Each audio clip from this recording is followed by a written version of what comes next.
It was not unmuting my microphone. Why is my button not working? None of my buttons are working. Hold on. Why are none of my buttons working? Hi everyone, konbanwa. Good evening. How you doing? For some reason... Hold on, let me just look. It should be working. Why are my buttons not working? Okay, well, we're buttonless tonight. Should not be too big an issue, because I'm not going to have to mute my microphone that often. But welcome. Hope everyone's doing good on this Wednesday. We are halfway through the traditional work week. We're almost to Friday.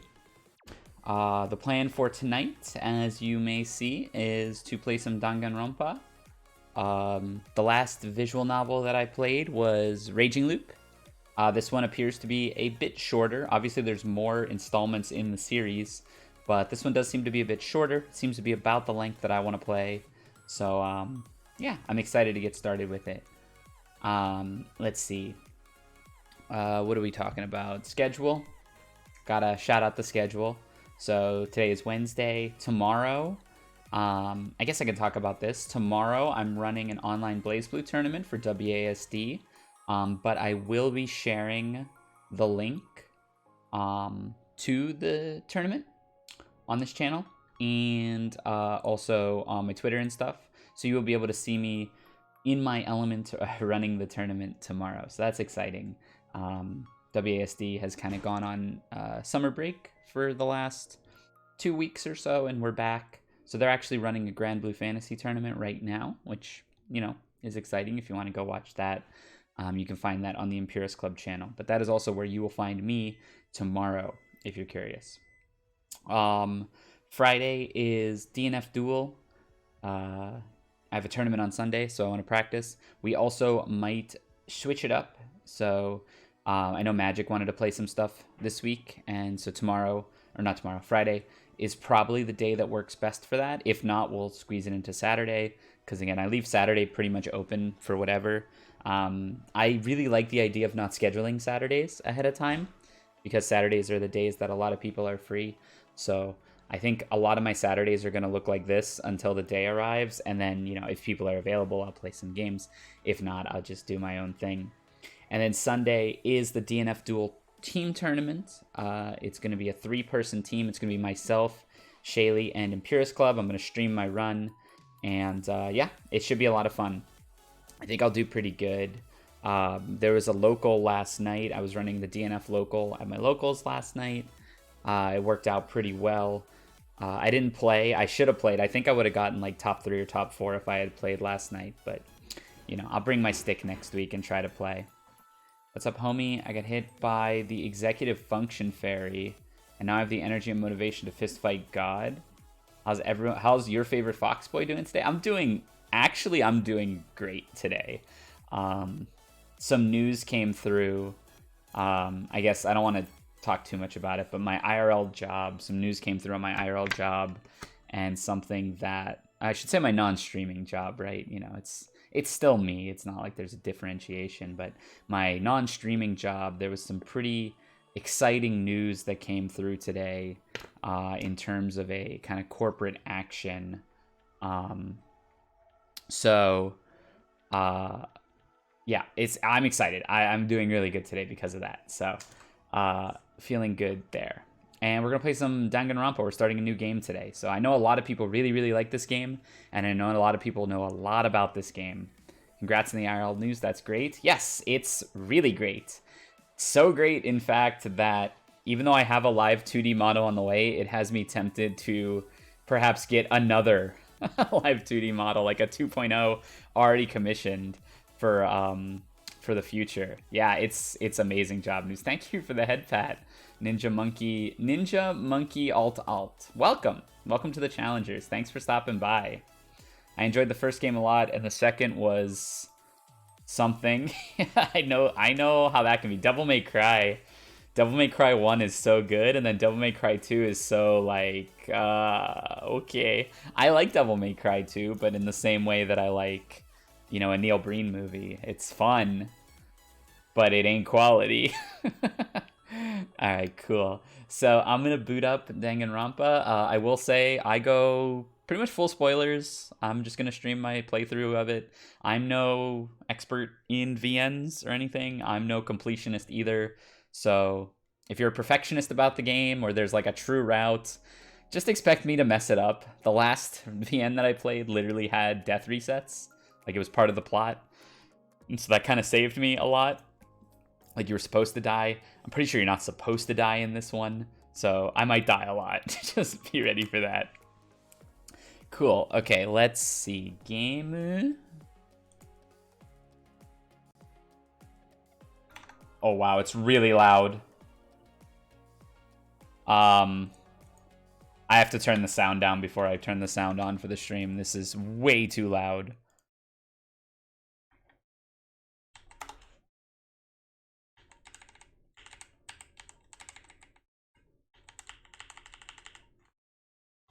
Wait, no, don't reset the settings. Did that save? Okay, that should be much more sufficient. All right. Let me know if it is too loud still. Let's see. Unsubscribed? For what? First Danganronpa's great, second isn't as good, but I still love it, and I fucking love the third game. Okay, well, maybe we'll try to pound through and get to the third game. Dang it, Ron Paul. That's really funny. Danganronpa 1 is probably the game that had the loudest audio in the first boot out. Well, have you played Dragon Ball FighterZ, Evan? That game's got a loud boot up. So I'm playing on keyboard and mouse, I think. I think I might do BGM 1 lower. Nah, this is fine. This is fine. Okay, let's make sure we're situated. Audio is good. I'm louder than the game, which is important. Yeah, I think we're ready to go. All right, let's roll. I am gonna. Are there subtitles? I think I want them speaking Japanese. Logic difficulty. So I think I'm a this kind of gamer. I think I like to think, but I don't really like action.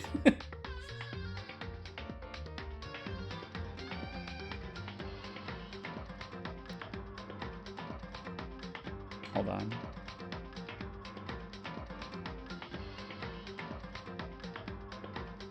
Okay. I don't know how much the difficulty makes a difference, but I think I'm going to do this. I don't know. Any objections? Doesn't like action, is an FGC Twitch streamer. Well, that's different. FGC is a lot more RPS than it is action, right?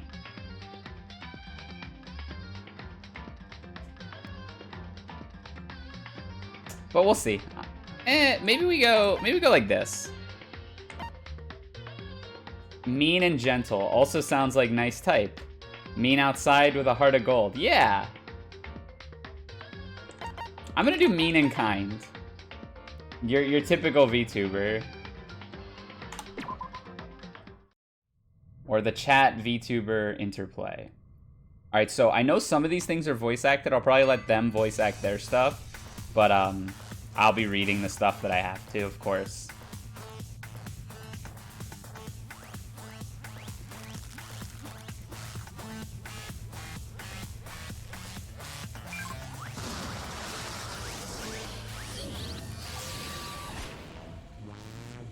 Alright, here we go. Blast off. What is happening? So this is one of these kind of games, huh?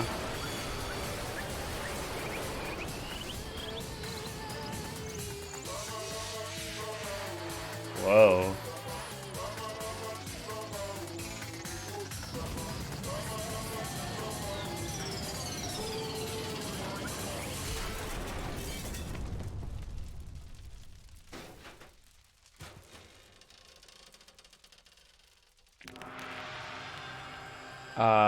Okay. I know this bear is the bad guy, or like an antagonist.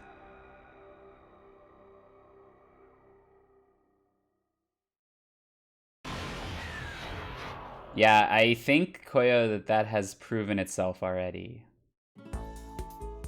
The massive high school towers over all the other buildings in this bustling urban area. It's like the school stands at the center of the entire world. Hope's Peak Academy. It brings in top students from every field imaginable, a government-funded school of privilege. They say that if you come here and manage to graduate, you'll be set for life. With hundreds of years of tradition, it sends the cream of the crop into the workforce every year. It was built to raise hope in the nation's future, which makes Hope's Peak a pretty fitting name.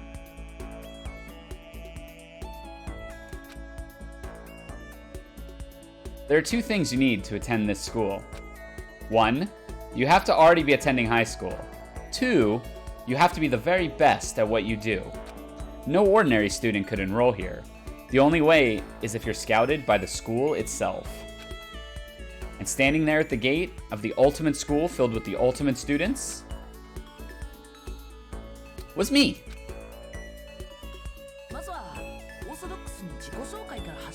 Before we go any further, I guess I should introduce myself. My name's Makoto Naegi. As you can see, I'm nothing but a hopelessly average high school student. Average on the outside, average on the inside. I really don't have much going for me when it comes to grades, special abilities, even personality. I mean, yeah, I have hobbies and stuff I like to do, but it's not like I'm a psychic or mutant or anything like that. Like, if you asked me what my favorite song was, or my favorite movie or TV show was, they'd all just be whatever's the most popular at that particular moment. Even among the average, I'm completely average. So I can't even say I'm your everyday hero type. Hi, Fox. That's just who I am. Hey, Hookbait. Anyway, I figure it's always good to introduce yourself right off the bat. But you know, if I have any kind of strong point, so to speak, I'd say I'm a little more gung-ho than other people. I mean, look at me. I'm completely ordinary, but still. Here I am, standing in front of anything but ordinary, Hope's Peak Academy. I still can't believe I'm standing here. I wonder if someone like me can survive in a place like this. It's got the overwhelming presence, like it's trying to swallow me whole. But it's no wonder I would feel that way. What you have to understand is, well, let me just tell you about the preparation I did last night to get ready. This music's great. Hope's Peak only invites those students who are the truly elite in their field. It's such a popular topic that there are threads online dedicated to talking about the school's attendees. So to prepare, I looked up some of those threads.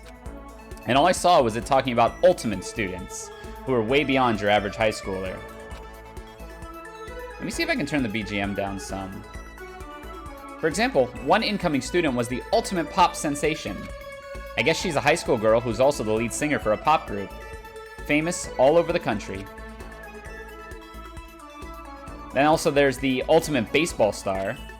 He was the cleanup hitter for the National High School Champs. Pro teams already have their eyes on him.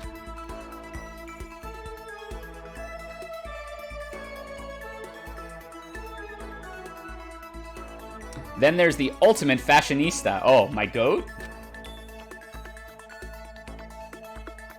Junko. Hell yeah. How's the game going? I literally just started. She's been on the cover of tons of fashion magazines. She's what every high school girl wants to be. Oh, and they mentioned the ultimate biker gang leader too. This dude looks like Kuwabara. The scary thing, he is the de facto leader of every biker gang in Japan. Gangs everywhere love this guy. Oh, thank you for the sound redeem. Thanks for playing. Yo, BRB, almost out of work? Alright, finish up. On top of that, there's the ultimate martial artist, the ultimate fanfic creator. Okay, I'm interested. The ultimate gambler. I'm even more interested. The ultimate swimming pro, the ultimate programmer, the ultimate clairvoyant, and then some... Reading that made me realize how totally powerless I was. it was the country's finest, top to bottom. Felt like a tame little house cat who'd wandered into a pride of lions. But still, there was something I couldn't stop thinking about. You see, there were a few students who I couldn't find any info on, no matter how much I looked. With all these ultimate students, I'm the only one without any kind of worthwhile talent. But then, what about those other new students who didn't seem to pop up anywhere? Could they just be average students like me without any talent or anything? That thought was kind of encouraging. I mean, I know I didn't have much in the way of personality. But beyond that, there's an even bigger issue. How did such an unbelievably average student like me get picked to come to this ultimate high school? I mean, I guess there is a reason. You just have to take one glance at the acceptance letter they sent me to see why. Mr. Makoto, we recently held a lottery to select one ordinary student to attend our school. As a result, you have been selected, and we invite you to join us as the ultimate lucky student. Included is an orientation guide for Hope's Peak Academy. They spelled it out plain as day. I got invited by pure luck. Honestly, I probably would have been better off just declining their offer. But after hearing how graduating was a guarantee for success later in life, I just couldn't say no. But then, actually standing there in front of the school, I started to feel lost, like I didn't belong there. I could feel myself losing my nerve. But still, I can't just stand here in front of the gate forever. Frozen in place, murmuring to myself, I looked down at the acceptance letter clutched in my hand. It said there'd be a meeting for all incoming students at the main hall at 8 a.m. The meeting still isn't for a little while, but I should probably just head in. Yeah, let's do this. I gathered up all my determination and tried to act like I'd done this a million times before. I took my first step toward the main hall.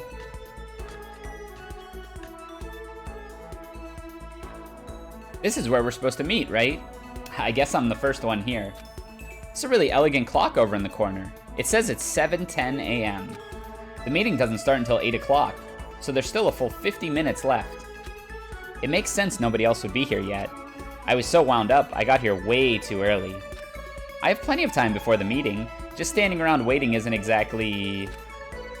I should take a look around the school. Maybe that'll help me calm down a little bit. I am a student here now, so there shouldn't be any problem with me having a looking around, right? It'll help me kill some time, if nothing else. Trying to play it cool, I took my first step into Hope's Peak Academy. It was also my first step towards starting a new life at a new school. At least, that's what I was hoping for. Whoa! What the?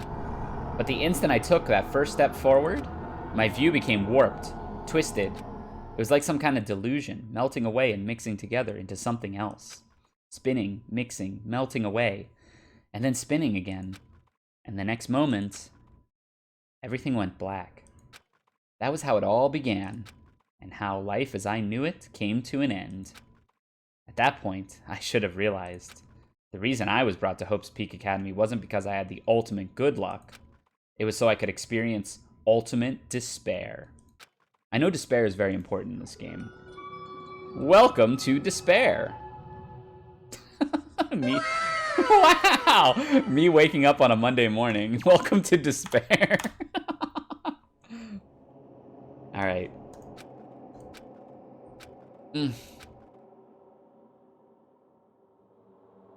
Wow, the art is really good in this game. What? Where am I? I woke up with my head resting on top of a hard wooden desk. Despair. Not that apple, despair. That's what the doctor said when I was... My body feels heavy. It's pretty normal for me to zonk off in the middle of some boring class or whatever, but what was I doing asleep here just now? This isn't a classroom I've ever been in before. What the heck is going on? Ooh, look at this. This is cool. Welcome to Hope's Peak Academy. Firstly, we'd like to explain the basic controls. You can use the mouse to adjust your aim. If you aim at an object you can interact with, you can press the left mouse button.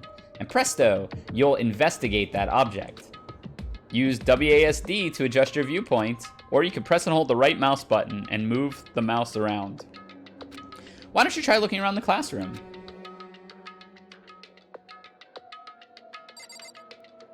Oh, this is cool. There's a TV. The school is funded by the national government, so I guess it's not that weird to have TVs in here. Something feels off. I wonder what it is. Let me just... Can I want to lower the music just a little bit more, but whatever. I guess it's fine. Oh, that's the desk I fell asleep on. I can still see a line of drool I must have left there. I'll have to clean that up later. Hey, what's that on the desk? Hey there, new kid. The next semester is about to start. Starting today, this school will be your entire world. An orientation guide. Some kind of cheap-looking pamphlet, and there's something handwritten on it. The next semester is about to start. Starting today, this school will be your entire world. What the hell? Is this someone's idea of a joke?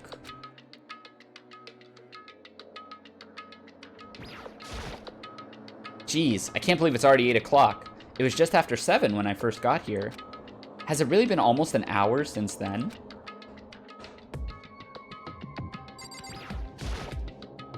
Is that a surveillance camera?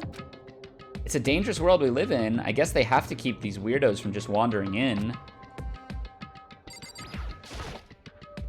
What the heck? In any normal classroom, that's where a window would be. But it looks like some kind of metal plate has been bolted over it. And if I were to knock on it... Yup, definitely metal. Thick, too. Very solid. Wait, that's not what matters here. More importantly, why are there metal plates over the windows? Okay, let's see. So what might have happened is... I got myself so wound up, I passed out in the main hall. And then someone carried me here. If that's true, it must mean... This is a classroom inside Hope's Peak.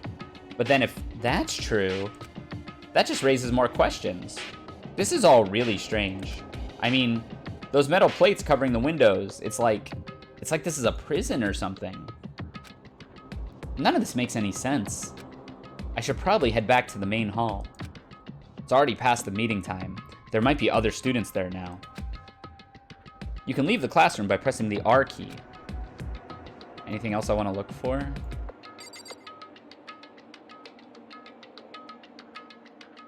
No, I think we're good. Leave the area? Yes. Ooh. Jeez. This hallway is kind of weird too. This is getting stranger by the second. I honestly have no idea what's going on. Well, for now, I'll just head into the main hall. Use the WASD keys to move through the hallway. Hold down the shift key while moving to run. Wait, am I actually moving? Also, you can press the tab key to bring up a map. Tab closes. Whoa! I'm actually walking? Wait, I didn't know you could actually, like, explore and stuff in this game. The nurse's office. Off limits. The girls' bathroom. Not that it matters, but it's locked. And the boys' bathroom is also locked. The gym. The handle doesn't move at all. I wonder why there's a gate here. Yeah, this is not Raging Loop. By the time I got back to the main hall, everyone was already there. Oh, look, another new kid. Oh, so you guys are all... Yeah, we're all new here. Today's supposed to be our first day of class. So counting him, that makes 15. Huh. Standing before me were the ultimate students that had been handpicked by the school. All right, who's best boy and best girl? Good questions. Let's see. I actually, no cap, I think Protag is best boy.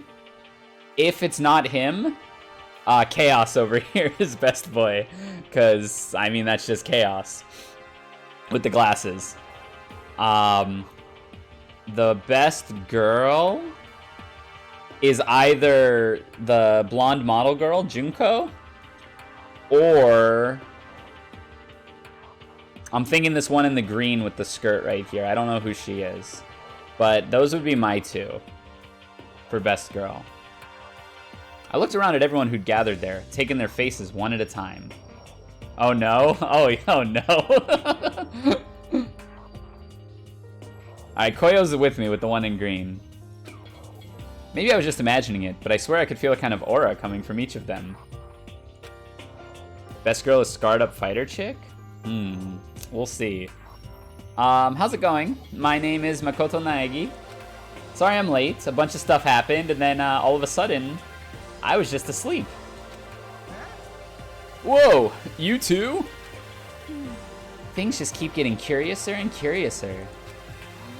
So strange. I declare beyond a shadow of a doubt that this is a strange situation indeed. I'm gonna like watching this playthrough. Alright, let's go.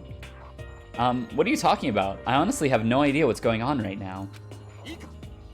Akatsuki?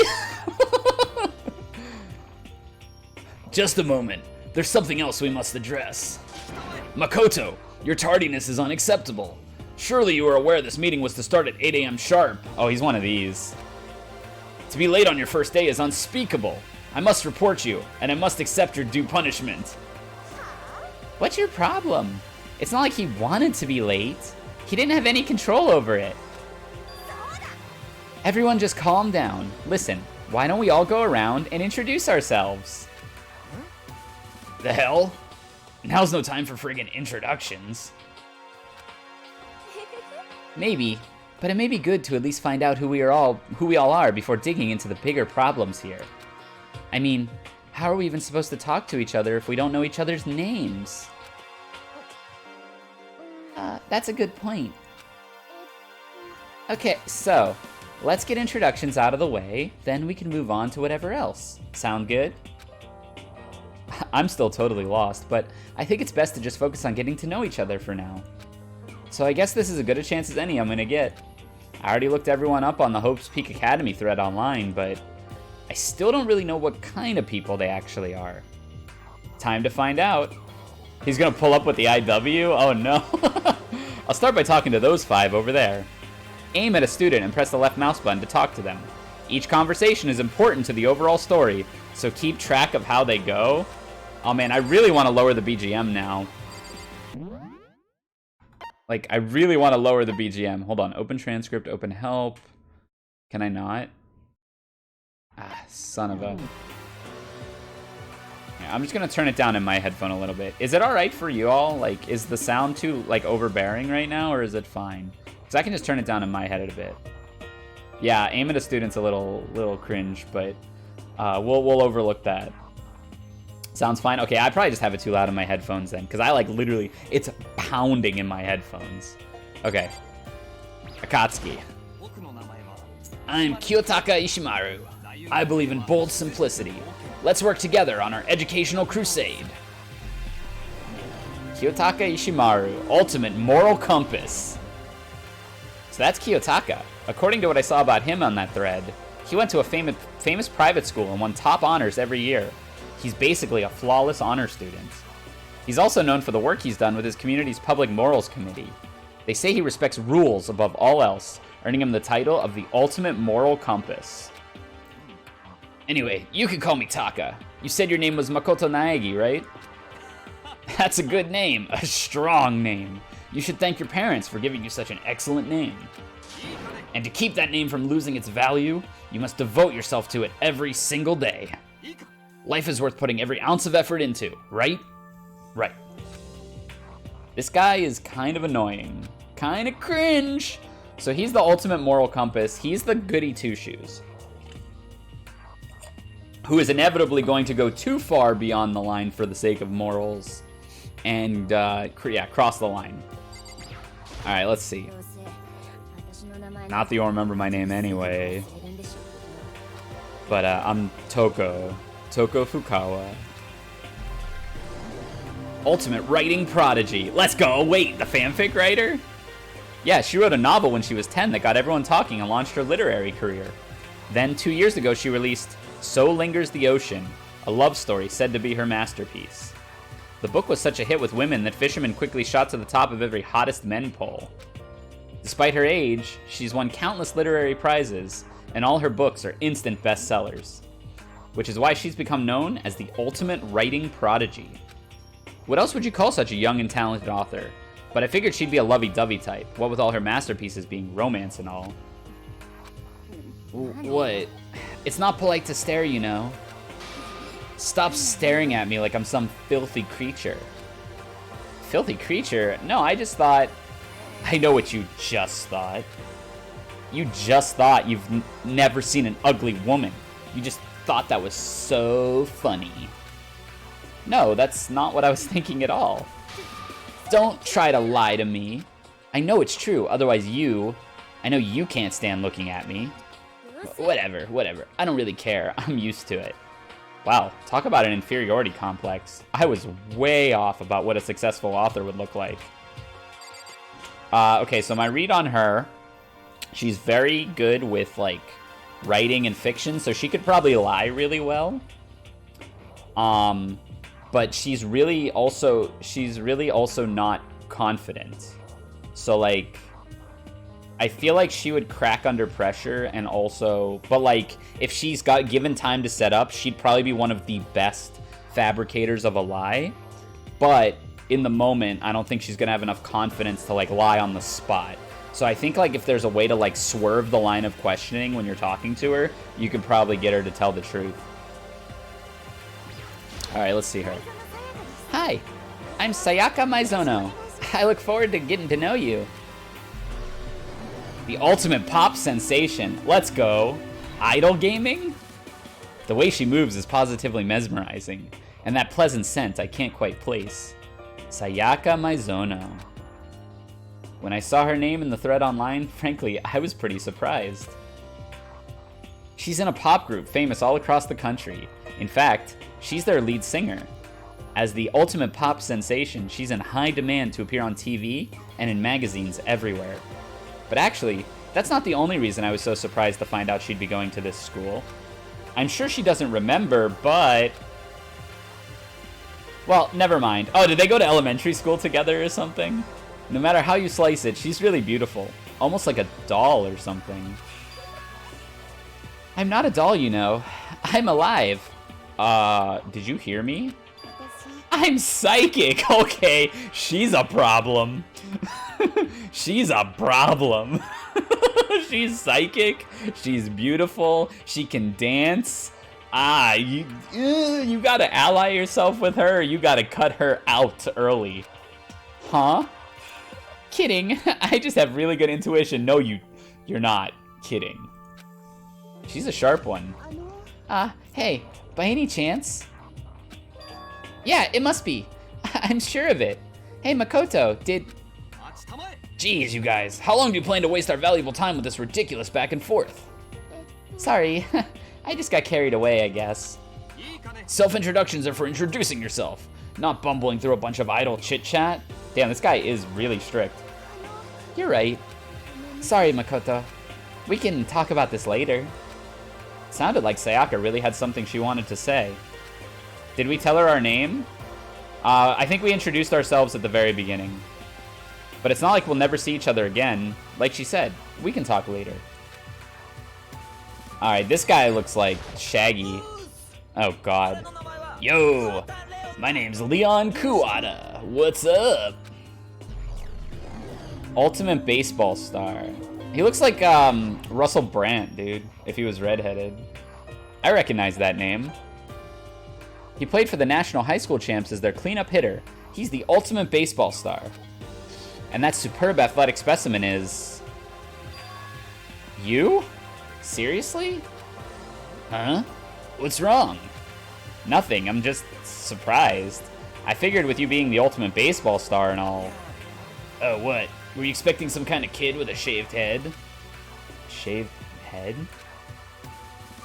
No, I was just expecting more of a, you know, sporty-looking, traditional baseball player type. I mean, when I found out the article and picture of you online, that's how you looked back then. What? Oh man, you found that picture of me playing baseball? Seriously? I hate that picture. This is not cool. This is so not cool. Seriously. I'm like mega embarrassed right now. I didn't have a chance, okay? Shaving your head like that is part of the national champion... Oh, I didn't have a choice. Shaving your head like that is part of national championship regulations. But now, I refuse to cut my hair. I'm not gonna dye it back to normal either. Actually, can I be honest with you? I don't like baseball. Like, at all. I've never gone to a single practice. Allen Iverson over here. He's never practiced. And he was still his team star player. He's some kind of prodigy. He's Iverson. As soon as I got accepted here, I quit baseball for good. I have my own dream for the future. A dream for the future? My only path in life is getting into music. You can feel that star quality aura I have, right? I'm gonna be a singer, so all I need is a songwriter and someone on guitar, and we're set. This new version of me that's chasing after my dream is like super cool to the max. I can't believe what I'm hearing. I never imagined I'd hear something like that from a baseball all-star. Okay, so I was too perplexed. I didn't give my read on Sayaka, except that she's like extremely dangerous. But I think we should try to ally with her. This guy seems really aloof. He seems almost like a non-issue in the game to start. Because I know it's almost like a deception game. Or it's like a, you know, it's a game of like, find the killer. So Leon seems really aloof. Once shit hits the fan, if he seriouses up, I think he's probably suspicious. So like, he's always going to be serious. She's always going to be shy. She's always going to be like, I don't know the right word, but like almost like deflective of things. He is going to be aloof. And then this guy, I'm sure, is the like smart ass. Oh my goodness, that voice. I am Hifumi Yamada. But if you want to call me by my nickname, the Alpha and Omega, I don't mind. Oh, Jesus? The ultimate this is the ultimate fanfic creator? Hell no, get him out of my face. By the way, how much do you know about the world of 2D art? Okay, wait, I'm back in. World of 2D? Well, in that world, I am known as a supremely well-regarded as the ultimate fanfic creator. I once sold 10,000 copies of one of my fan comics at a school festival. The event has passed into legend. Some of them didn't get it, of course, saying I'd have tainted the event. How stupid can you be? That's too bad about them, but selling 10,000 copies like that is definitely pretty remarkable. The words of such idiots mean nothing to me. I am like Van Gogh, utterly unappreciated in my time. I'm almost positive he was supposed to be a Dojin creator. Well, obviously because he tainted the event. I am a soldier, serving night and day to destroy all mindless preconception about fan fiction. I'm sure if you were to observe my work, Mr. Naegi, you would comprehend its greatness immediately. For my work is filled with the deepest meaning. What would that be? It's about embracing our basest urges. Oh, based? I don't want to comprehend that. Okay, now let's talk to these 5 people over here. Okay, so fanfic guy is... Oh, can I look at other stuff? A mailbox. There's nothing inside. And it's probably for later. Okay, so fanfic guy is a little much, but he's probably going to be like... He's probably going to be mostly sincere. And like, he's gonna probably... He reminds me a little of Kyonosuke. Where like, when he's focused and zoned in, he's probably pretty useful and pretty good. But he gets distracted really easily by things that, things like, he might get distracted by like the pretty girls or something like that. He reminds me a lot of Kyonosuke. Okay. Aoi Ashina. Hey, I'm Aoi Asahina, excuse me. But my friends just call me Hina. Sup? Ultimate Swimming Pro. Okay. Aoi Asahina. She's been breaking records in every competition she's been in since elementary school. She's even been chosen as an upcoming Olympic cadet. She is, without a doubt, the ultimate swimming pro. The combination of her ability, appearance, and proportions has been widely discussed online. So, what was your name again? I'm sorry, I totally forgot. Makoto Naegi. Oh yeah, I knew it was something like that. No, not something like that. It is that. Sure, got it. Here, I'll hammer it into my brain right now. Brrr. Makoto Naegi. Makoto Naegi. She just kept repeating my name and moving her finger across her palm like she was writing something. What are you doing? You don't know. If you want to remember someone's name, you gotta write it on your hand 3 times. This is actually really good advice. You don't necessarily have to write it on your hand, but if you're in a business setting or at a convention or meeting someone for the first time, if you say their name 3 times in your head as soon as you meet them, it's far more likely that you'll remember their name. I've never heard of that before in my life. Hey, by the way, how do you spell your last name? You spell it exactly like it sounds. Ah, Networking 101. That's what we serve here on the Ryer FGC channel. Well, I have no idea. I'll just figure it out later and I'll write it down. Anyway, nice to meet you. Sure. Well, one thing I learned is she's totally easygoing and bursting with energy. She is a lot smarter than she looks. Or than she acts, I should say. Like, she's a lot smarter than she lets on. Good evening, Wreath.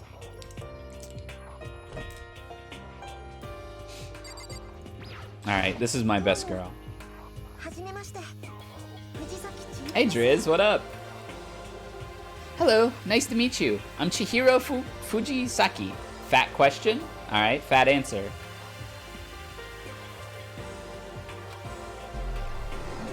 The ultimate programmer, let's go. Sorry, I get kind of embarrassed whenever I introduce myself like this. Can I join you? Like how? Oh, to like voice people? Nah, I kind of want to do this solo. Sorry.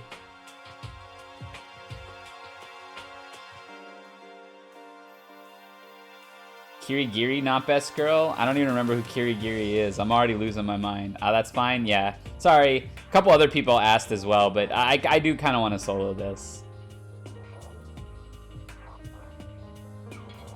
Thank you. Alright, appreciate it. Thank you for lurking. Thank you for hanging out.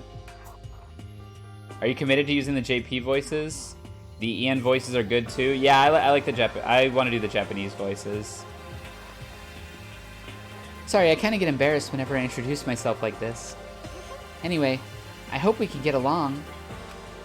Same here. Nice to meet you. Huh? Maybe it's just my imagination, but have we met before? I don't think so. We just met for the first time, which is why I said nice to meet you. Oh, yeah. Good point. Sorry. You don't have to apologize for that. Oh, yeah. Chihiro Fujisaki is known all over for the cutting-edge programs she's created. She is the ultimate programmer. She's also got that timid little bunny type of thing going, which has endeared her to a legion of fans. So listen, I'm really sorry. Oh, what are you apologizing for now? Well, just 'cause you seem upset. You must be mad at me, right? No, not at all. I was just lost in a thought about, something. Huh? Lost in thought? Yeah, it had nothing to do with me being upset or anything like that. Oh, that's good. I was afraid maybe you didn't like me. I'm glad. I'm starting to understand why her fans are so into her. Yeah, me too. I'll die for her right now, so there's that. Yep, I'll die for her. No, I don't care if she's the killer. Alright. Here's Kirigiri. Oh, okay. Eltonum. Can I ask your name? My name is Kyoko Kirigiri. Ultimate something. Oh, she's tsundere and that's why everyone loves her? I don't get the whole tsundere thing. I don't get it. Why do people like tsundere boys and girls? She's pretty tight-lipped, huh? Oh, but you know, her name didn't show up anywhere on that Hope's Peak Academy thread. And I did see there were students like me. Kudere? Oh yeah, I guess because she's like not even denying that she wants to be friendly or be with you. She just literally says nothing. Could this girl be one of them? So what are you doing at this school? What's that supposed to mean? No, I just meant getting invited here means you're some kind of ultimate something, right? So what ultimate something are you? Why should I tell you? Huh? Well, I guess you don't have to tell me. No, I don't have to tell you, so I'm not going to. Nothing about her turned up online, so I was thinking maybe she got picked by chance like me, but... Her face is like an iron mask. If she doesn't want to tell me anything, well, there's no point in asking. So she's a red herring, almost certainly. Because she's not going to reveal any info, you're supposed to be suspicious of her. But, like, I don't think there's much to her. Okay, this was my other potential best girl. Junko Enoshima. Hi! I'm Junko Enoshima. Charmed, I'm sure. Yeah, she's great. Ultimate fashionista. Hell yeah. Anybody would recognize this one. She's got more charm and presence than any high school girl in the country. She's the ultimate fashionista. I've seen her in tons of magazine covers, but I feel like that doesn't quite match up to reality. Huh? Oh, are you talking about my cover photos and junk? Well, of course. Those are totally photoshopped. Photoshopped? Yeah, you know, like edited to hell and back with like computers and junk? Oh, so they aren't real. Come on, don't act so surprised. You're gonna make me all depressed. It's totally normal these days to Photoshop the crap out of cover photos. If you're surprised by that, you'd be totally blown away by a certain dangerous little diva of ours.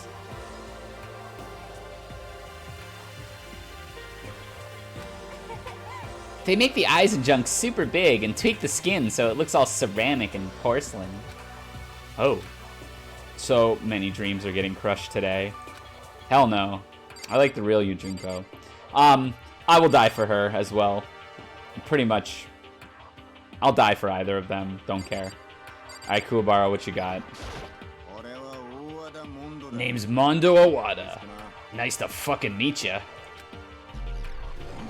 Ultimate bike gang leader.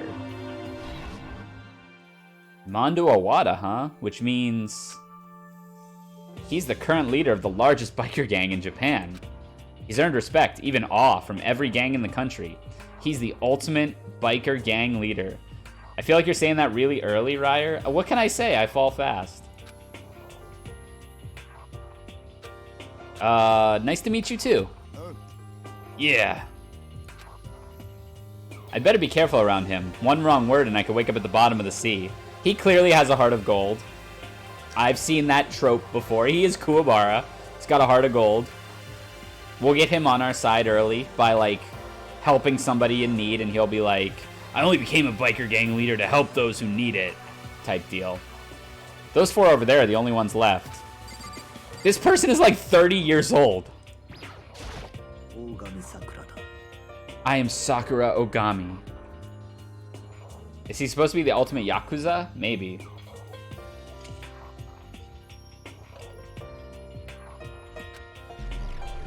Ultimate martial artist.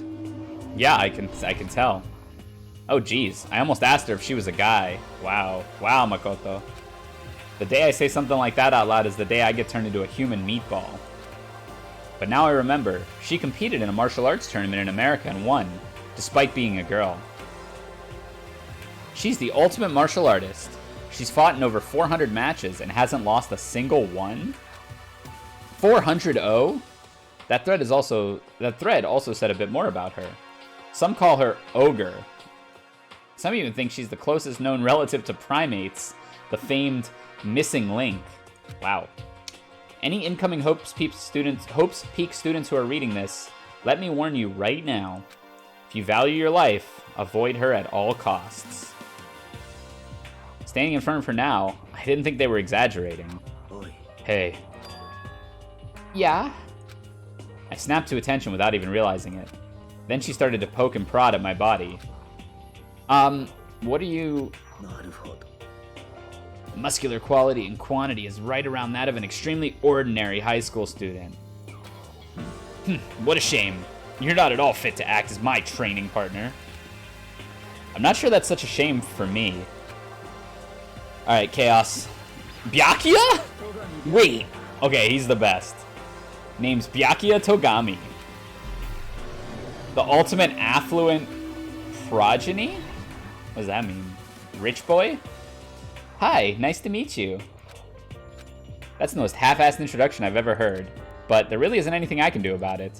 Even among the ultimate students. This one is special. Whoa! I guess Reed doesn't like this guy. His name is Byakuya. Byakuya Togami. He's the heir apparent of his family's massive financial conglomerate. He's already started managing business operations, and his own personal assets are, well, vast. His title of ultimate affluent progeny is completely accurate. He's the definition of exceptional. That's everything I learned about him from that Hope's Peak thread online. We're done with introductions, right? How much longer are you going to stand there? Go away. I'm sick of looking at you. His aura says to me, you and I will never stand on the same level, like a king in training. I need to earn his respect. That's where I'm at with him, so I know that's probably a controversial take, but I want to be his best friend. Alright, this dude. Hey, I'm Yasuhiro Hakagure. Hiro, for short. Take it easy, yeah? I know I will. Stoner. Oh, the ultimate clairvoyant. Yasuhiro Hakagure, known as Supernova in the psychic community. Oh, so psychics are just real. The trend-setting ultimate clairvoyant. Honestly, I don't really get all that fortune-telling stuff. I mean, it's pretty much beyond me. Still, I can't help but wonder if there's any truth to it. Alright. I give up. What happened? I saw it. I looked right at it. Seriously, I totally saw it. Saw what? A guardian angel with a crazy perm chasing Bigfoot, running off with a skyfish in its mouth. And that guardian angel is your guardian angel. Yeah, their hair is very nice and neat, or it's like DBZ. Ryer, no, why would Byakuya respect you? I'm gonna make him respect me. I may be ordinary, but I'm gonna show him that ordinary just needs a little bit extra to be extraordinary. Nah, I'm just kidding. But hey, we should grab some brewskis sometime and get real deep into Lemuria and its civilization. Whoa, what? We're not allowed to drink. We're in high school, unless you're like 25. Oh, I'm actually 21. Okay, well, there you go. I've been held back a few times, see, and, well, it's a long story. So this guy is the ultimate clairvoyant. He's psychic, and he has not passed high school. Like, he can't divine the answers to the test. A few times? Yeah, I bet that is a long story. Okay, so this guy... Oh, God, I don't even want to deal with this guy. Like, ugh. This is the type of person that I always get, like, cornered by at a party, and he just starts talking about, like, something super dumb, like cryptocurrency, or, like, why he's totally Jake Gyllenhaal from Nightcrawler, and, like, you know, it's how, like, society is, you know, turned the average person into a monster. Like, I don't like this guy. Alright, last girl. I think this is Kokurin's favorite, and I think I would think that even if he didn't tell me that. I do not think we've been introduced. I am Celestia Ludenberg. The VTuber? Oh, wait. The ultimate gambler? Hold on. I'm in there. Celestia Luden, huh? You saw me in Omori. You saw me run it all the way down on the slot machines. Hero casually gets you. Yeah, Hero casually gets you to buy, like, these, like, horse pill vitamins that don't do shit, but they cost way too much money. Ludenberg, it is my name. But if you don't mind, I would prefer you to call me Celeste. You are Japanese, right? Huh? Of course. Why do you ask? If you don't mind, could you tell me your real name? I don't know what you're talking about. Celestia Ludenberg is my real name. She's a VTuber and she gambles? My wife. I would die for this girl. But as I mentioned, I would much rather you call me Celeste. She's polite, but pretty forceful at the same time. I don't think she wants to say any more about it. I guess the rumors in this thread were right about her. Okay, so chat, just like every VN, I'm gonna make the tier list after session 1, and then we're gonna make the tier list when we finish the game. So after session 1, which will be another couple hours from now, I'm gonna make the tier list for all these characters, and we're gonna see how radically different it is when I finish the game. First impression versus impression of me now type beat. Other than her obvious lore of gothic Lolita clothes, excuse me. Yeah, I can't believe Celeste is on C tier, but that's C for Celeste, and it's above S tier. Everything about her is wrapped in a veil of lies. They say she entered and won an underground gambling tournament, earning her the title, the Queen of Liars. Aiming for a mess of a tier list? You already know. My tier lists are scuffed, Reef. She totally cleaned out the other players, taking their life savings and laughing as she did it. I'm in love. How much do I know about this game? Literally zero, except someone is a killer, or some number of students are killers, and you have to find them before, like, it's a game where you have to find the killer and you're let out, or the killer ends up killing everybody. That's that is, and the bear runs it all. That's all I know. Like, that is all I know. I look forward to getting to know you better. That smile is beyond deceptive. I'd better watch myself around her. She is obviously the devil, and I'm willing to go to hell for her. Like, that's... like, she's clearly... After you finish introductions, we need to know who you think is surviving until the end. Okay. And with that, all the introductions are done. Even though they're all ultimate, they each have their own individual sort of, something. Okay. Time to get down to business. This is no time to stand around making friends like a bunch of dull-eyed baboons. Oh, that's true. Holy shit. Yeah, I will take that. She's just the new Chiemi. I don't care that she's, like, insane. I love her. I think someone said something about a bigger problem or something. What was that all about? Well, you see, Makoto, you said a bunch of stuff happened and then you were just asleep, right? Well, the same is true for all of us. Oh, what? Seriously? Just after each of us got to the main hall, we lost consciousness. And when we came to, we were somewhere right in the school. And that's what happened to you, right? But that's just weird. That every one of us would get knocked out like that. Exactly. That's why we're all freaking out. Also, I'm gonna have to get used to where I'm putting everyone's voices, so it is gonna fluctuate a little bit. I hopefully will get consistent by the end, but, you know, we're not striving for perfection here. And that's not the only thing. You saw where all the windows in the classes and hallways were, right? But instead of normal glass windows, it was a bunch of big metal plates. What's that all about? Plus, all my stuff's missing. Even my cell phone. Yeah, you're right. I haven't seen my PDA anywhere either. And then there's the main hall here. The front exit is completely blocked by some giant metal hatch. But there wasn't anything like that when I first got here. What the heck? What's it doing here? Maybe we got caught up in some kind of like, you know, crime or something?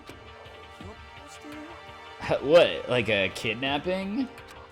You think maybe someone grabbed us and hauled us off and we're not actually at a school? Come on, don't think about it like that. Cheer up.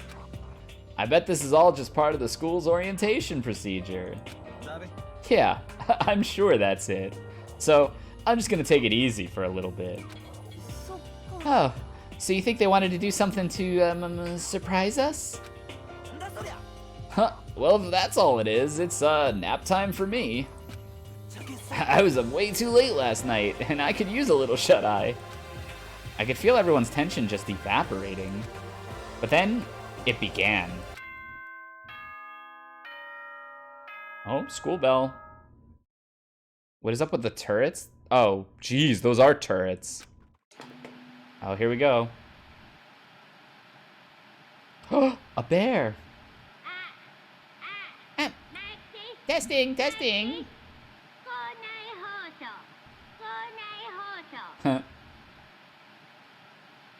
Mic check, 1, 2. This is a test of the school's broadcasting system.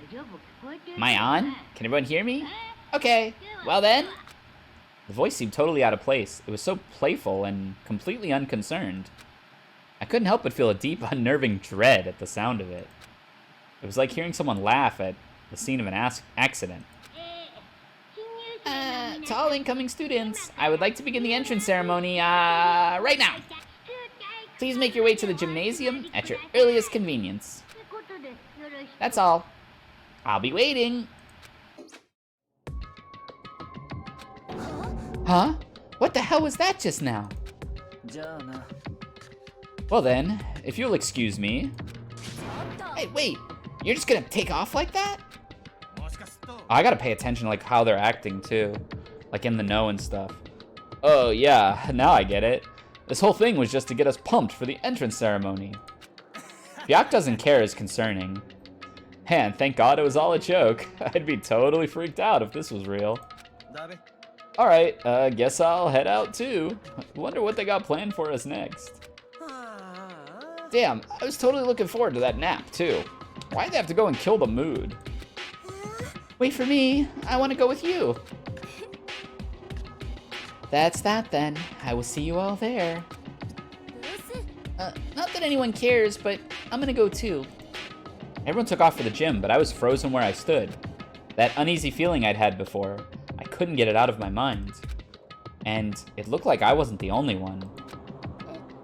This doesn't seem right. Yeah, that announcement was totally weird. Maybe, but just staying put doesn't mean we'll be safe. Besides, aren't you guys a little bit curious to find out what's going on around here? If we don't move forward, we'll learn nothing.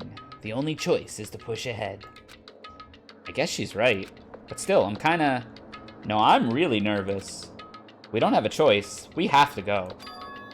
They said go to the gym, right? Okay, so who's surviving? I don't know how many survive, so I'm just going to go most likely to least likely to survive, okay? Most likely to survive is the protagonist. He's the protagonist.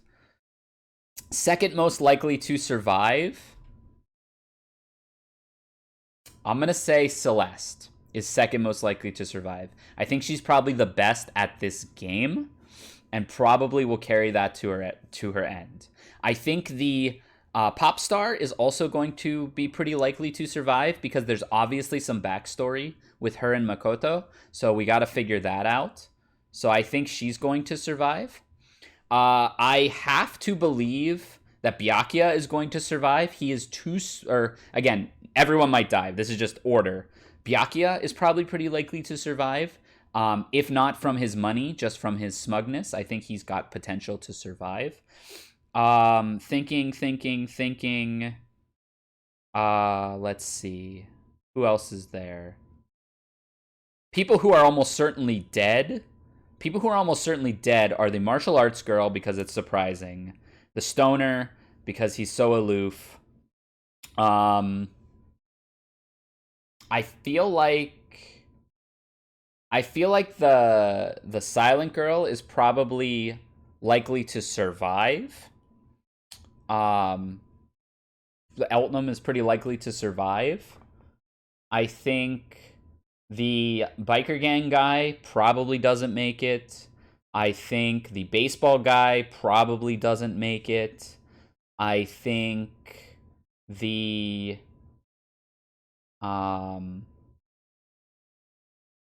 there's the rule follower almost certainly makes it, but he might sack himself. The fanfic writer is dead as all hell. That's 11. I'm 4 short. Junko probably survives because I hear her name all the time. Yeah, Junko probably survives. We'll figure it out. That was most of them. Oh, there it was. But here we go. Okay, so I said her, him, her, him, her. I said all these folks. So we can talk to them again. What was with that announcement? It was like totally creepy. Okay, it's just little things, so we'll go through them. Shit, what kind of game are they playing? What the hell? Is this some kind of bad joke? Oopsies. Something weird is going on here, right? It's not just me? ... I know how you feel, but all we can do now is check it out, right? True. If we don't move forward, we learn nothing. The only choice is to push ahead. Are you okay? Is everyone okay? Here we go. Oh, we walking. Oh, that's just a circle, okay. Gymnasium was this way.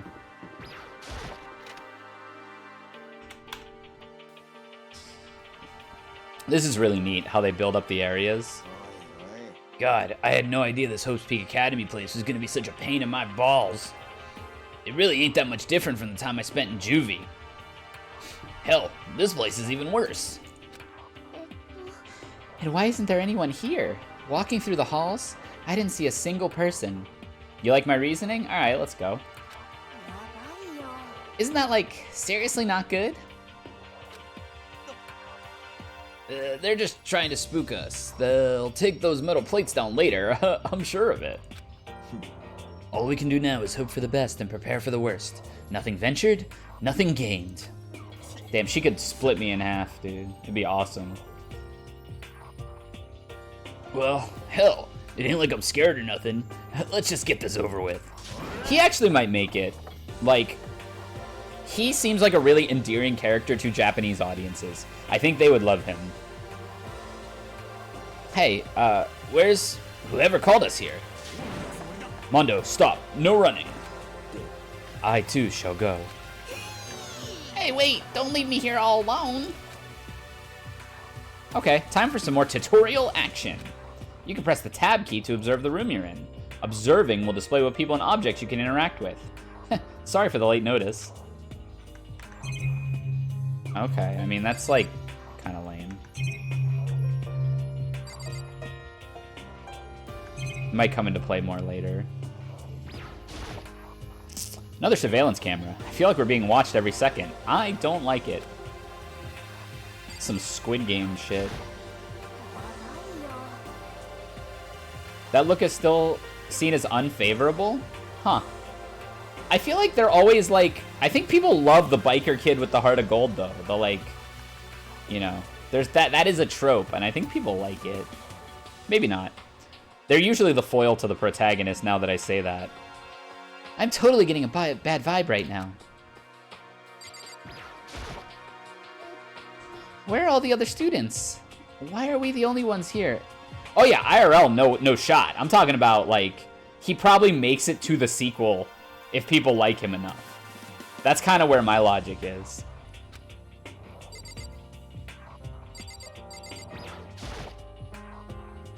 Total silence. For whatever reason, she's the only one managing to stay calm. Or maybe I'm just imagining that. A display case. There are all kinds of trophies and plaques inside. Of course, all the students who go here are ultimate, right? So that's probably just a tiny fraction of all their awards. Okay, I think I hit everything.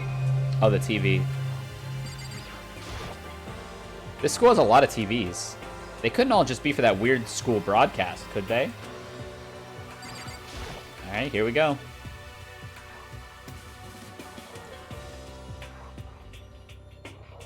Still filled with uneasy dread, I did what the announcement said and went to the gym. And I saw what was waiting for us there. Oh, I missed this guy, the shaggy-looking guy in the back left. I think he... Oh, no, that's the athlete. I did say him. I missed the swimming girl. She probably dies. And I don't know if I mentioned the programmer, but she also probably dies.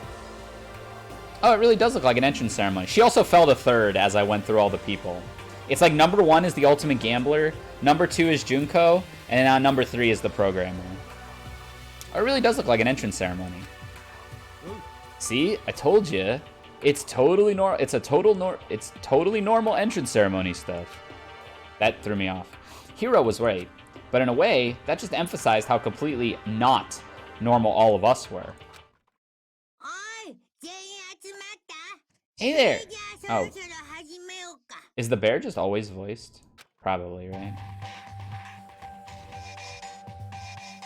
Cinematic? Let's go.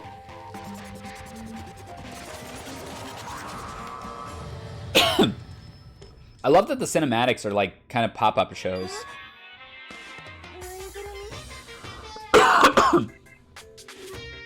Huh? A teddy bear? I'm not a teddy bear. I am Monokuma. Oh. School's headmaster.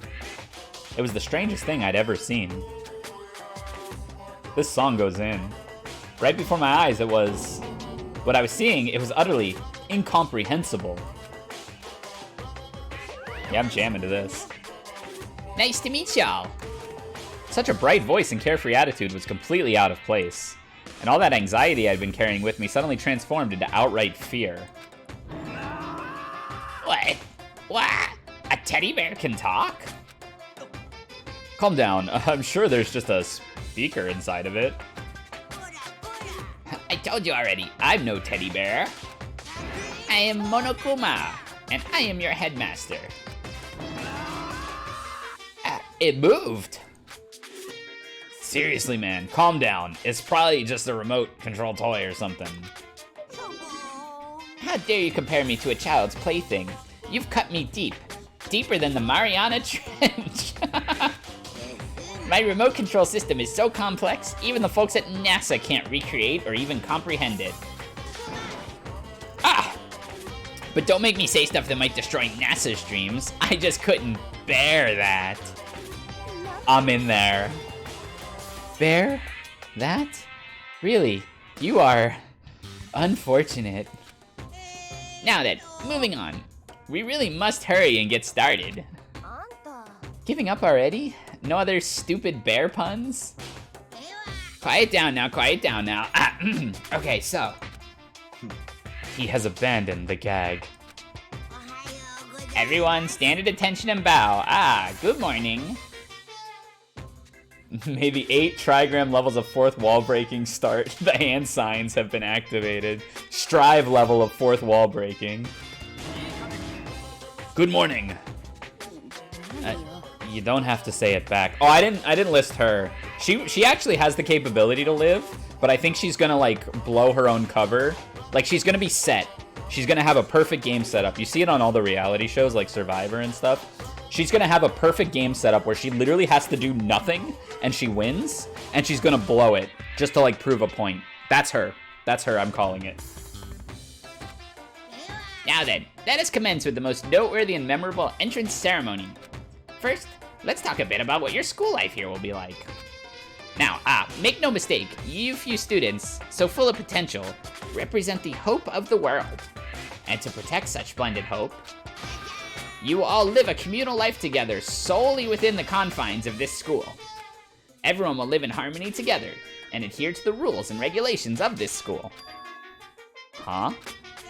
And now then, regarding the end date for this communal life, there isn't one. In other words, you'll all be here until the day you die. Such is the school life that you have been assigned. What did he just say? Until the day we die?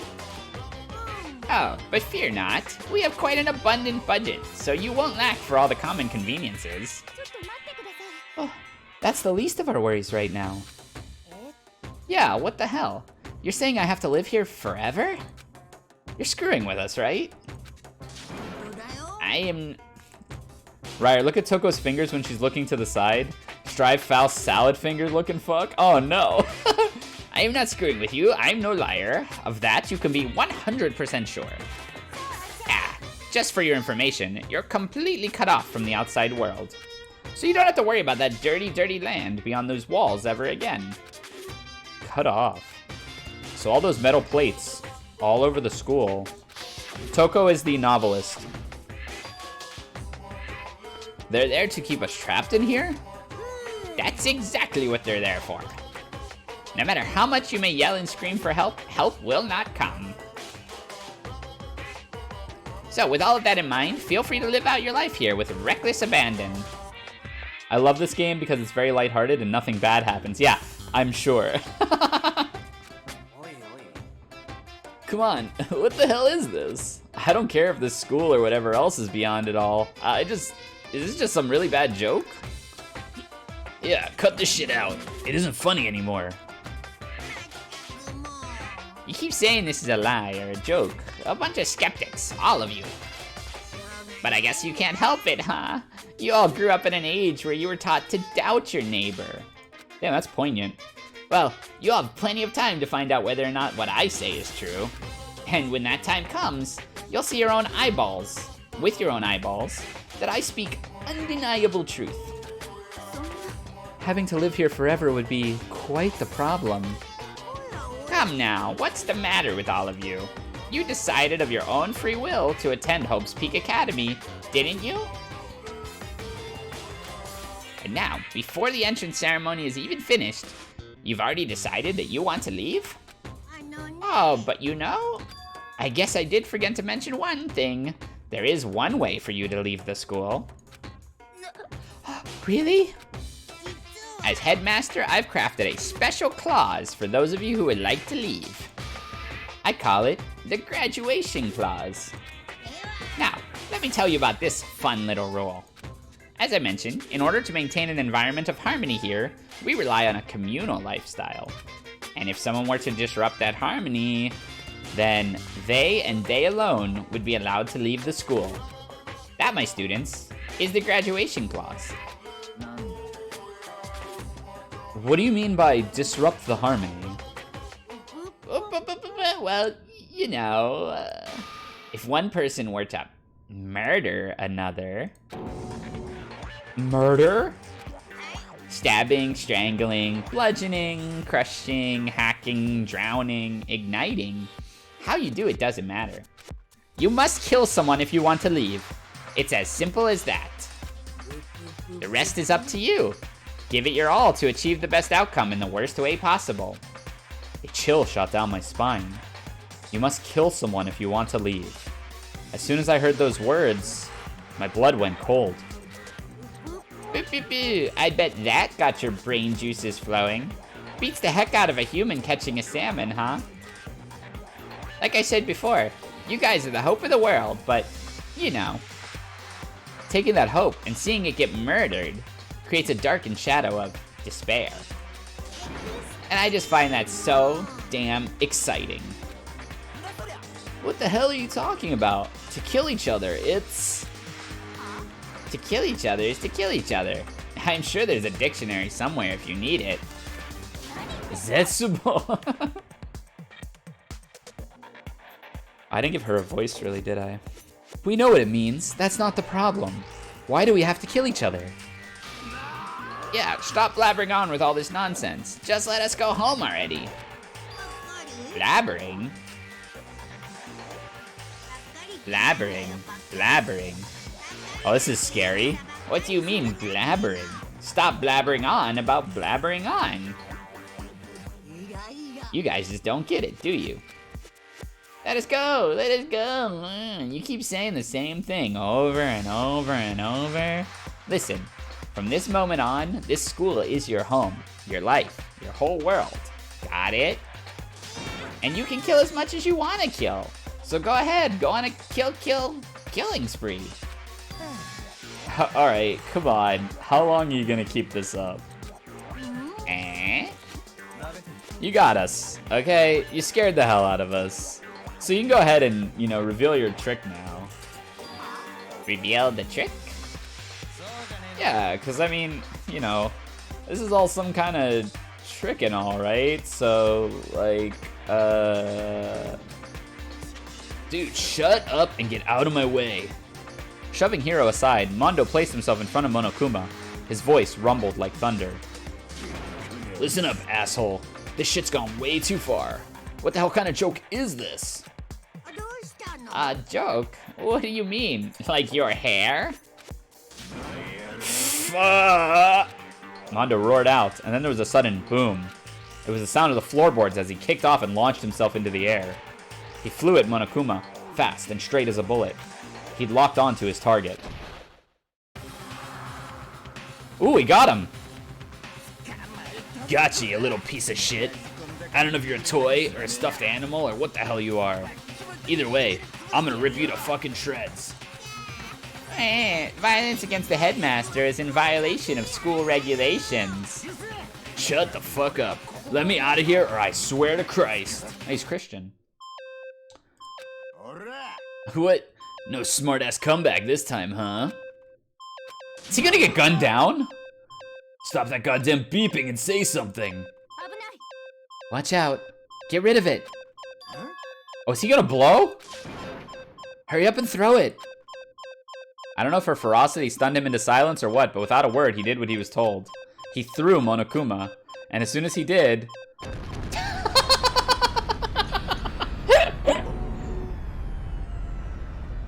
The hell? That sure as shit wasn't a joke. It blew the hell up. There was a painful ringing in my ears, and I could smell gunpowder. Explosions might happen all the time in movies or whatever, but when it's in real life, I'd never seen anything like it. But this means the teddy bear's been destroyed, right? I told you, I'm no teddy bear, I'm Monokuma. Yoink. Ugh, there's another one. You son of a bitch. You seriously tried to kill me just now. Well, yes, I was serious about trying to kill you. You did violate one of the school's regulations, after all. Is Mondo Zoro? Oh, like the VA? I don't know if I've heard Japanese Zoro. Oh, look at that, it is. I'll let you off with a warning this time, but you'd better be careful from now on. Any naughty boy or girl who violates my rules won't get off with just a little swat on the butt. Hey, does that mean there's like a bunch more of you around somewhere? Monokumas have been placed all throughout the school. Yes, please, don't forget the surveillance cameras are installed everywhere. And if you're caught breaking the rules, well, you all just saw what happened, right? Boo-boo! And I won't be so forgiving with my punishment next time. So, don't let it happen again.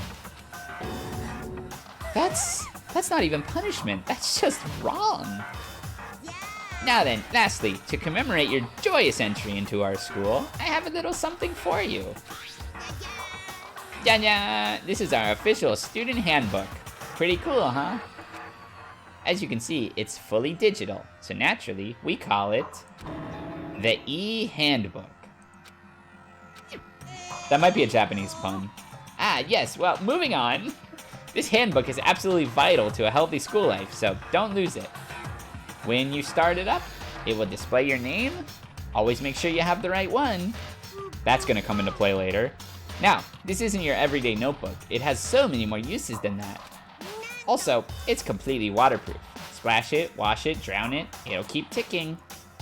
And thanks to its space-age design, it can withstand an impact force of up to 10 tons. Very resistant. It contains all of our school regulations, so make sure you review them thoroughly. You'll hear me say this a lot, but any violation of school regulation shall not be tolerated.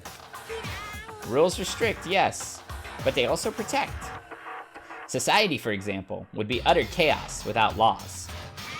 The same thing applies here, which is why it's crucial that we have strict punishment in place for violators. Okay, well, that brings our entrance ceremony to a close. Please enjoy your abundantly dreary school life, and, see ya. And with that, he was gone, leaving us all in a state of shock. So guys, how would you define what we just experienced? How? Why? I don't understand any of this. We have to live here forever? Or kill someone? What? What just happened? Everyone, we need to just calm down. First, let's just take a second to summarize everything we just heard. Based on what Monokuma said, we essentially have two choices. Choice number one is that we each stay here, living a communal life together until the day we die. The other choice is, if we want to get out of here alive, we have to kill someone, right? But killing someone, that's... We were abducted out of nowhere and stuffed into this place meant to look like a school.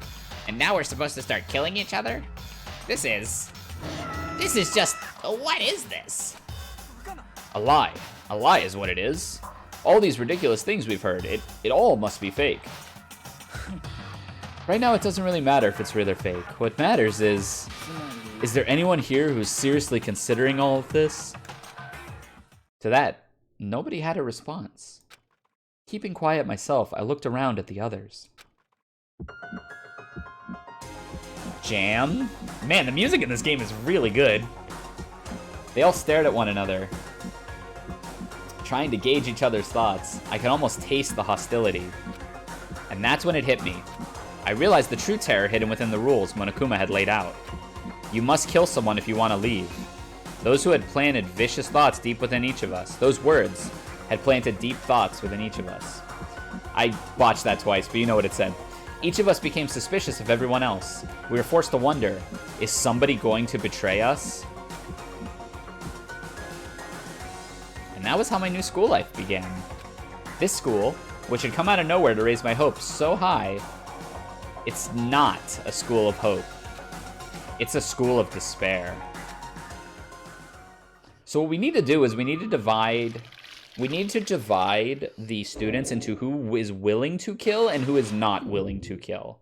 And that's obviously going to change as the story goes on. So I'm going to create probably like 3 camps. So we've got will never kill. We have will never kill. We have will kill once it's been established that killing is on the table. And we have will kill frame 1. That's my 3 camps that I think these fall into. Wait, this is the title sequence. Ooh.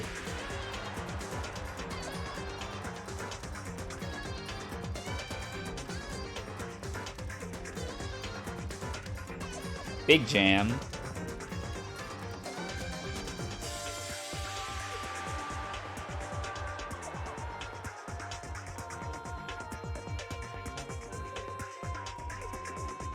All right, I'm gonna... Can I skip this? This is just... I saw this intro already. I don't know. We'll chill on it for a second. Why not? Dude, Byakuya Tagomi... Dude, I mean, I mean, there's like...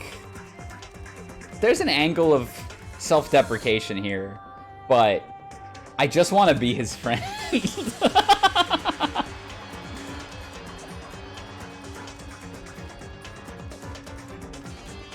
Or more.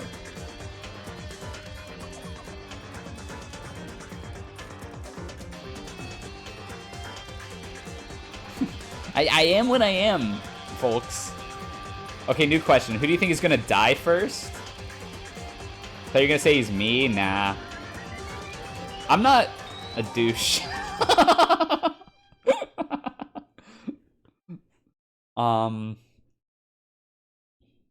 Okay, so who's gonna die first? I've got 2. I've got 2 potentials. So... I think either the novelist is going to die first, because she already looked like she's having a mental breakdown.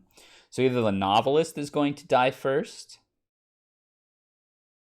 I guess, don't answer this, but it's going to depend on if you die for trying to leave the school. If you die for trying to leave the school, I think the novelist dies frame 1.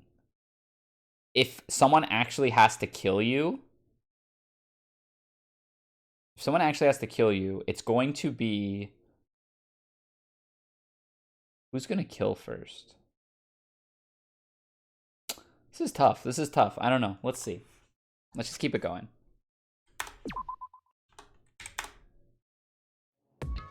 Okay, let's take a look. Novelist could easily die first. The fanfic writer could easily die first. The psychic could easily die first. So, thoughts. The psychic probably passes out somewhere, takes a nap. Somebody comes across him and says, this is my opportunity. It's a really easy way to kill him. He's asleep. I'm going to go for it. And then the psychic dies first. That's my first thought.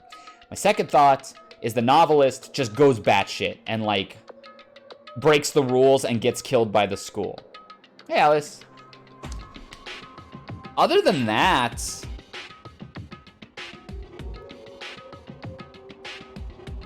I think the first killer is Byakuya or Celeste. I think the first killer is somebody that I'm simping for. What about Mondo? Mondo could also do what the novelist is doing and, like, get brash and break the rules and almost die. He actually almost already died. Question, what happened to the birthday stream vibe? Oh, VOD? I have it saved on my PC. I just haven't uploaded it. I haven't had time to cut it and upload it yet. Because of all the parsec stuff I was doing in it, some of the, like, stuff that my screen showed I wasn't super comfy with, so I need to cut that out. But I have it saved on my PC. And Sakura could rip a bitch's head off. Programmer is easy prey. Yeah, there's a couple options here.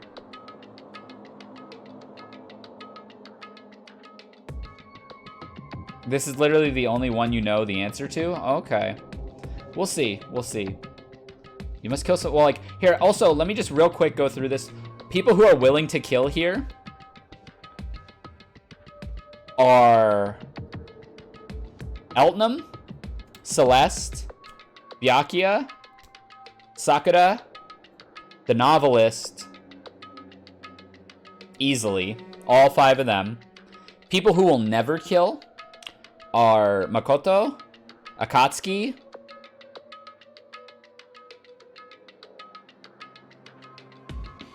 Mondo will kill, but once he sees the killing is on the table. Makoto, Akatsuki,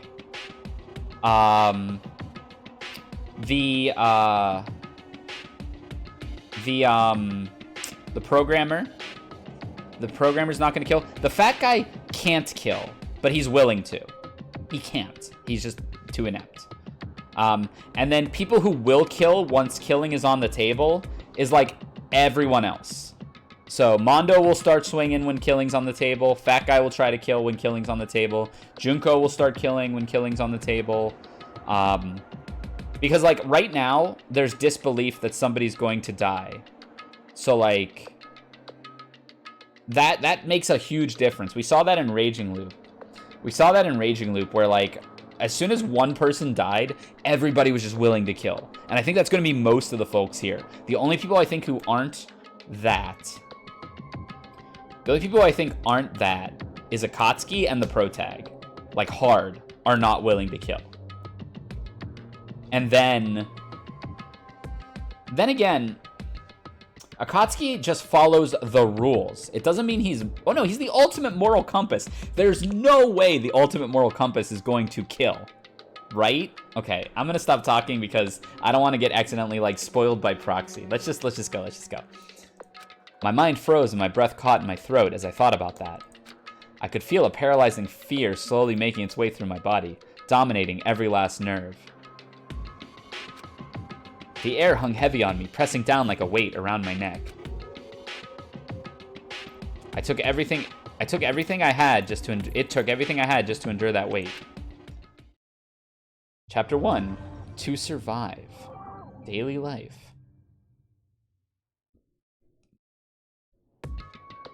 But for as heavy as the air felt, all it took to pierce was her sharp words. So, what are you gonna do now? Just standing around glaring at each other? Her pointed comment was directed at everyone in the room. It helped pull us all back to reality. Right, she's right. Sometimes, even if you're nervous or afraid, you just have to step forward. To forget such a simple fact, I can't forgive myself. I'm so ashamed.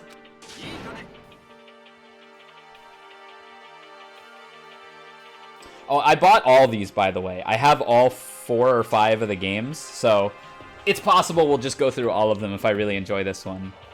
Please, somebody hit me. I can't forgive myself. Somebody hit me. Punish me. Oh, man. Bro, you good? Down Galactic. Jesus, if you have time to yell about that, you have time to do something about it. Perhaps, but what is the mission exactly? Idiot. To look for a way out, duh. The whole thing was who had a glove. Miyu has gloves on. A glutton for punishment. I can relate. And we totally need to find whoever was controlling that stupid bear and beat the hell out of them. But before we all do all that, maybe we should take a look at the handbook. I literally felt despair when she died and didn't play the game for 5 months. Is that a different game? Please tell me that's a different game. Before we all do that, maybe we should take a look at the handbook. It's probably best to check out the school regulations Monokuma mentioned before doing anything else. True, if we stumble around with no clue what the rules are, something like that might just happen again. Different game? Okay, phew. Yeah, the name was close to one of the characters in this. I just didn't know if I was misreading or, like, misremembering. The glove thing was pretty sussy evidence, but let's not stress Ryer out too much. Shit. Fine. Let's hurry up and check out the stupid rules already.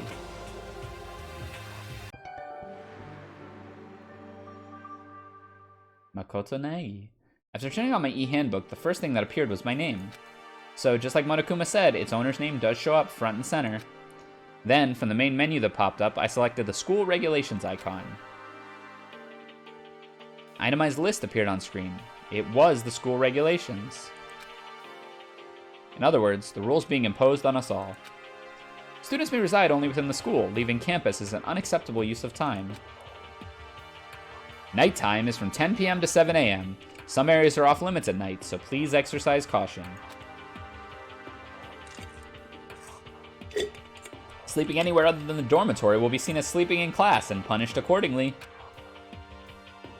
With minimal restrictions, you are free to explore Hope's Peak Academy at your discretion. Violence against Headmaster Monokuma is strictly prohibited, as is destruction of the surveillance cameras. Anyone who kills a fellow student and becomes blackened will graduate, unless they are discovered. Additional school regulations may be added as necessary. Lovely. Feeling a slight dizziness, I raised my face up from the screen. As I looked around, I saw the same stormy expression on everyone's faces. This is bullshit! What the hell kind of rules are these? I'm not gonna let them control me. Well then, why don't you wander around the school without a care in the world and see what happens? Oh, she's ready to kill frame 1. Personally, I would love to see what happens when someone breaks one of the rules.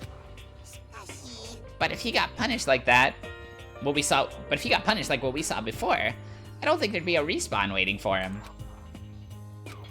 Ever since I was a kid, I grew up with my older brother pounding this into my head. When a man makes a promise, he has to keep it, even if it kills him. Yeah, no, she's still really cool. Like, you know, I still fuck with her, but like, she's definitely ready to kill. So what?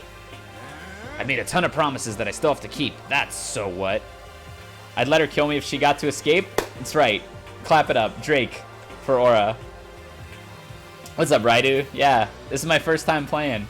Dang it, Ron Paul. Dang it, Grandpa. All them names. So I can't afford to die in here. None of that made much sense to me, but are you saying you will follow the regulations? Is that it? Huh? Oh, well, yeah, I guess you're right. Hey, I have a question. For regulation number 6, what do you think that means exactly? Anyone who kills a fellow student will become blackened will graduate, unless they are discovered. Have fun. I really love Danganronpa. Yeah, for sure. I'm gonna have fun with it. And we'll see how, like, good I am at this. You're talking about the second half, right? Where it says, unless they are discovered? I was wondering about that myself. It's saying that if you want to graduate, you have to kill someone without anyone finding out it was you. Does he own the school or some shit? There's some bullshit with this guy. But why? Why do we have to do that? I don't see any reason to worry about it. Just worry about following the rules as they've been explained to us. Frankly, I don't want to hear anything from someone who waits for others to decide what to do for them. True. Don't jab at me. She's crazy. More like a full-on stab. Well, for now, let's forget all the silly junk about murders or whatever. Now that we know the rules, let's start exploring the school. True. We need to find out where exactly we are. Is there any way out? What about food and supplies? There are tons of questions we need answers to. Damn straight. Okay, let's all get started looking around. I'll be going alone. What? Why? That's a pretty stupid idea, don't you think? My goddess, Junko. Someone here might already have started thinking about murdering one of us. Hey, you. Are you saying we should stand around with them in our midst and make it much easier for them? Yeah, but then they'd get caught. Oh, don't bother saying it couldn't happen. You can't deny the possibility. That's why you all seized up with fear when that graduation rule was made clear to you. Am I wrong? God, he's so cool. But so I'm simply acting in accordance with what I think is best for me. Hold on. Like hell, I'm gonna let you run off and do whatever you want. Out of my way, Plankton. What the fuck is that supposed to mean? Oh, one tiny bit of plankton drifting across the sea. So minuscule, so insignificant. They couldn't possibly have any kind of influence on the boundless ocean. I'm gonna kick your ass. Stop. Let's not fight. What the fuck did you say? You some kind of goody-goody little bitch? Why do you think... Who do you think you are talking to me like that? You think you're my fucking dad or something? This guy, so aggro. No, I wasn't. Hey, fuck you. Oh, wham. He punched me, and I flew back in a heap. It was like something straight out of a comic book. I didn't even see the punch coming. It was just suddenly right there in my face. 1 second I was standing there, and the next I was soaring through the air. Now that I think about it, maybe I'd kind of forgotten the kind of people I'd been trapped in here with. Yeah, we got washed. My common sense had just stopped functioning. Being all around these ultimates had blown my fuse. So I guess I shouldn't be surprised that it led to something as absurd as this. But I just lost track of that sense of reality. That was my last thought as my consciousness started to fade, before it finally cut out completely. And when I finally opened my eyes again, what I saw was...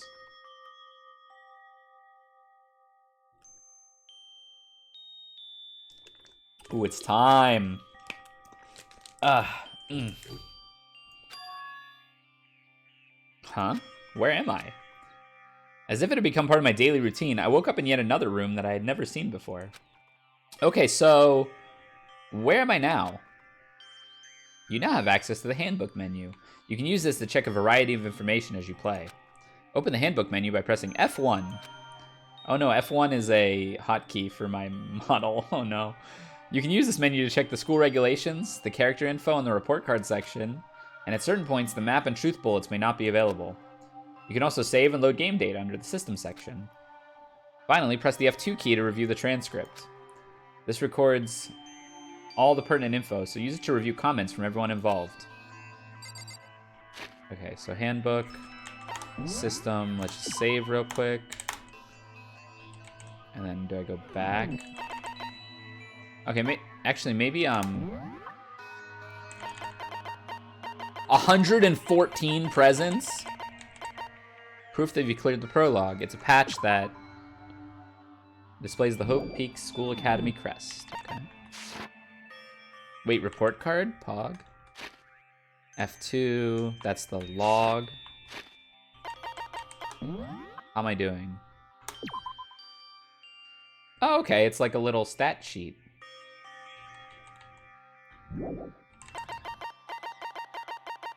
Can suss out the... Okay, so you know what this reminds me of? I don't know if anyone's gonna remember this or know what the hell I'm talking about, but I want to say it was Highlights Magazine, which was like a kids activity magazine back in like the late 90s, early 2000s. Little baby man, 5'3". I'm 5'2". What's that supposed to mean? So there used to be like this little extra thing that would come with Highlights Magazine sometimes, and it was a full-blown murder mystery. Like, it was a full-blown murder mystery that you could solve, and it had character profiles just like this in the little like envelopes and stuff. This reminds me so much of that, and I'm loving it with nostalgia. Wait, truth bullets? Can we shoot people to make them tell the truth? That's kind of pog. Okay, you watch me sleep, that's fine. Another TV, of course. We can look at a lot of stuff. It's some kind of lint roller. I guess we're supposed to clean up after ourselves. A lint roller, that's weird. There doesn't seem to be anything particularly strange about the bed. It's a notepad. I guess the school must have given one to each of us. Oh man, you can look at everything. It looks like there's something in the drawer. It's a toolkit. Must be brand new. It's still in the shrink wrap. I really don't need it right now, so I'll just leave it here. Just an everyday trash can. You don't see any kind of trapdoor or hidden compartments or anything. Nice. Coin. This must be the key to the room. My name's written on the keychain. Which means it must be mine, right? This game does really have an early 2000s feel. Yeah. I'd better hang on to it for now. There's a piece of paper hanging up on the wall which says, "Announcement from Headmaster Monokuma. Each room's lock has been designed to completely protect against tampering or lockpicking. Remaking an individual room key is quite troublesome though, so please be sure not to lose yours. Your room comes furnished with a shower, but please note that water is turned off at nighttime. Also, the bathrooms in the girls' room include a lock of their own. Finally, we've prepared a small gift for each of you. For the girls, a sewing kit, and for the boys, a tool kit. The sewing kit includes a map of the body's vital organs. One stab will do the job, girls. For the boys, we believe a strong blow to the head with any of the tools should be ample. Don't think, just feel, and let's all enjoy ourselves." I crumpled up the sheet of paper and threw it in the trash. I shower in the morning, actually. I am a morning shower gamer. That's the door out. This is my closet, then. This would appear to be the bathroom. It's not opening. I guess it's locked. Can I unlock it? What? I have a key. I guess they just don't want me going into the bathroom yet. Okay, it's time to go. Looks like the door leads outside. It's locked. Some of the rooms have locks too. I think I'm starting to understand. This room must be... Sleeping anywhere other than the dormitory will be seen as sleeping in class and punished accordingly. This is my assigned dorm room. Well, no shit. Like, okay. Someone must have carried me here after I fell unconscious. That answers all the questions. That answers that question. The next question is, what's everyone else up to right now? There's only one way to find out, and it's to get out of here. Oh, okay, I can exit. I rushed out the room to meet up with all the others, but there was someone waiting for me there. It was like something out of an old TV show. Wham.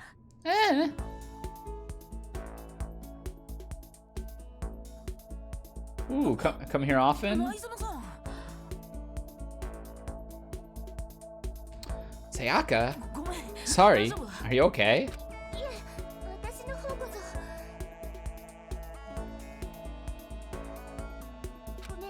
Sorry about that. She had an embarrassed smile on her face. I stood up slowly.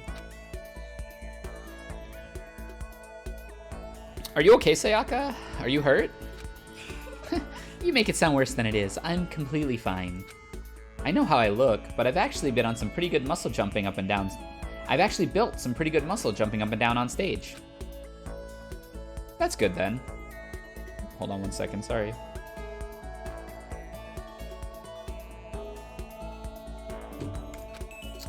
But are you okay? You know, from when Mondo hit you. That's true, I did get knocked out right there in front of everyone. I guess I revealed my lack of cool right from the beginning. Makoto? Oh, right, I'm fine. Nothing wrong here. Oh, that's good. I was kind of worried. Thanks. By the way, what are you doing here? Actually, I came to get you. You came to get me? Well, if you were feeling better, I was hoping you could come to the dining hall. The dining hall? After you got knocked out, everyone decided to go and do their own thing. We decided it would be more efficient if we split up to investigate. Oh, I love the little Makoto picture on our room. That's super cute. So we agreed to get together later on and talk about what we'd each found out. Does that mean it's almost time to get back together? If that's what's going on, then of course I'll go with you. Good. I'll go ahead and meet you at the dining hall then. Look at this. That's super cute. Oh, and you can see everyone's room. Can I go into other people's room?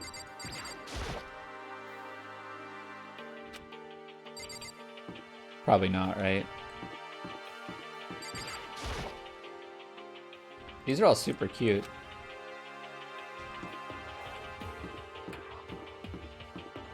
This is the garbage room.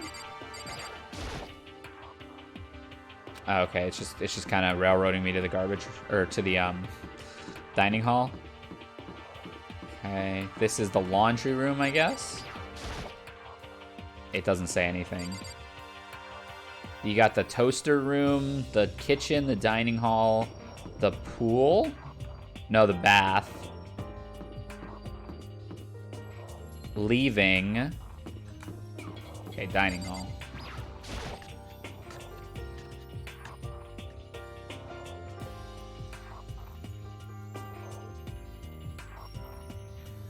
This must be the dormitory dining hall. It looks pretty clean, so that's good. I guess that's not really important right now, with us being prisoners here and all. Yeah, that's true. Nobody was there waiting for us. We don't really have much choice. I guess we should just wait here for now. Okay, let's wait here. You heard that? Like I said, I'm psychic. Come on, I'm just kidding. Seriously, I just have amazing intuition. Is it really just intuition? It's kind of sudden, I know, but here comes a tutorial. Right now, I'd like to talk about reactions. You're gonna be talking to Sayuka, right? Well, while you're talking to her, some purple words are going to appear. Here's how they work. When purple words show up, if you press the right mouse button, you go into reaction mode. Oh, are you familiar with reactions? Well, just in case, let me explain. At this point, you can use the WASD buttons to make a selection and the left mouse button to confirm it. Also, when it comes to that dialogue, you can review whatever you talked about to look for more info. Talking to someone about things like this is called a reaction. Okay, do your best and enjoy the ever-important school life. Ah, you've gone ahead and used it already. Well, that's just wonderful. Make sure you keep it in mind as the story keeps on moving forward.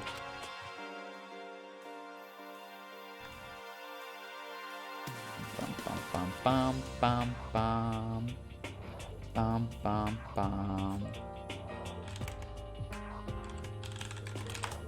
Sorry, just got a message from someone. Let me just answer that real quick and we'll go from there. Okay. Okay.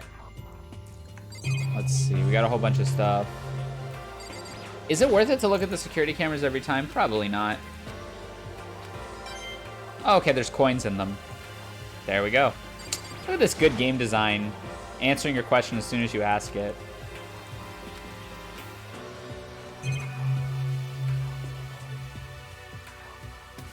A flat 2D. So what time is it right now? 7 o'clock at night? You were unconscious for a pretty long time. I see. Without being able to look out a window, I've lost all sense of time. I have to stay in this. If I stay in this place for too long, I might just go crazy. All right, here we go. By the way, Makoto. Huh? What is it? Well, it's just... I know this is kind of continuing the self-introduction thing, but I wanted to ask you something. What did you want to ask me? This is a cool way to do dialogue trees. Makoto, did you happen to go to Blackroot Junior High? Were you maybe in class 2? Yeah, actually I was. Wow, I knew it! I went there too. I was in class 4 though. Do you remember me? Do I remember? Even back in middle school, she was a celebrity with all kinds of ultimates surrounding her. How could I forget? Almost as surprising as her question was. She remembered me. We'd never even talked to each other, but somehow she still knew who I was. Hey, are you okay? Oh yeah, I'm just surprised is all. I wouldn't have thought you'd remember me. Well, we went to the same school for 3 years. Of course I remember you. Well, that's true, but there were lots of students in our grade, right? Plus, I've never been the type of person to ever really stand out. I'm average at everything, and all my hobbies are totally normal. Even normal people would call me boring. What are you talking about? You're so strange. Strange? She started giggling even louder. That somehow mysterious smile of her made my heart grow calmer. Her smile was the nicest smile I'd ever seen. Anyway, I'm really glad that I know somebody here. Talking to you has made me feel a lot better about all this. You're amazing, Makoto. No, I'm really not. I'm nothing compared to all you ultimates. But you're the one who helped me find my courage again. None of these ultimate students. Thank you for saying that. And to thank you for helping me out, I'm gonna become your ultimate assistant. Huh? My assistant? Yep, I'm your assistant now. I'm gonna help you out as much as I can, so let's get out of here together. When she says things like that, it gets me pumped up. I can't believe no one's here yet, but I'm sure they'll all start showing up soon. Almost like he timed it, Taka threw open the dining hall doors right as Sayaka said that. Ah, Makoto, Sayaka, so you two got here first, huh? Too bad, I was sure that I'd beat everyone here. I guess that just means I don't have enough fighting spirit yet. Well, I won't give up. Next time I swear to win no matter what it takes. Justice will always prevail. That's a bit much, don't you think? And soon after that, everyone else came strolling in one after the other. And after a few minutes, everyone had gathered in the dining hall. Chillin'. Okay, it looks like everyone's here. Time to start the meeting. Let's all go around and share what we found out during our respective investigations. The sooner we find out what's going on, the sooner we get out of here. Wait, hold on a sec. Yeah? What about, what's her name? You know, the silver-haired girl? Oh, yeah, Kyoko. What about her? She's not here. Huh? I took another look around the dining hall. Sure enough, she was nowhere to be seen. I wonder where she went. Has anyone seen her? But everyone just shook their heads. Wait, so nobody's seen her? Why hasn't Kyoko shown up yet? Is she dead? Yup. You must kill someone if you want to leave. Remember that. Is it possible? Was she really... No. I'm just overthinking things. Darn it, Kyoko. If you're really going to be late like this on your first day of school, not only is she late, she didn't tell anyone that she would be late. A most unbecoming personality trait. You're being a real jackass right now, you know that? Well, what do you want me to do? Punctuality is everything. Now then, I declare that the first session of the Hope Peak Academy meeting has begun. Makoto. Actually, first of all, I've talked enough. Maybe we should listen to what everyone else has to say. Okay, let's do that. You know, Huh? What's up? I feel like I really have become your personal assistant. Don't you agree? I may not be the best assistant in the world, but I'll give it everything I've got. No, you've already done so much as my assistant. Okay, so we gotta hear what everyone has to say. I can't talk to everyone. Wait, can I only talk to these two? Oh no, I can only talk to her. And there's a door. Okay, yeah. So I can only talk to her. Okay, since you're in the dark about all this, let me lay out what's been going on. Everyone split up to investigate different parts of the building, but Byakuya and Taka each went off on their own, and so did Kyoko. Do I want to ask about either of them? Or do I want to just keep going?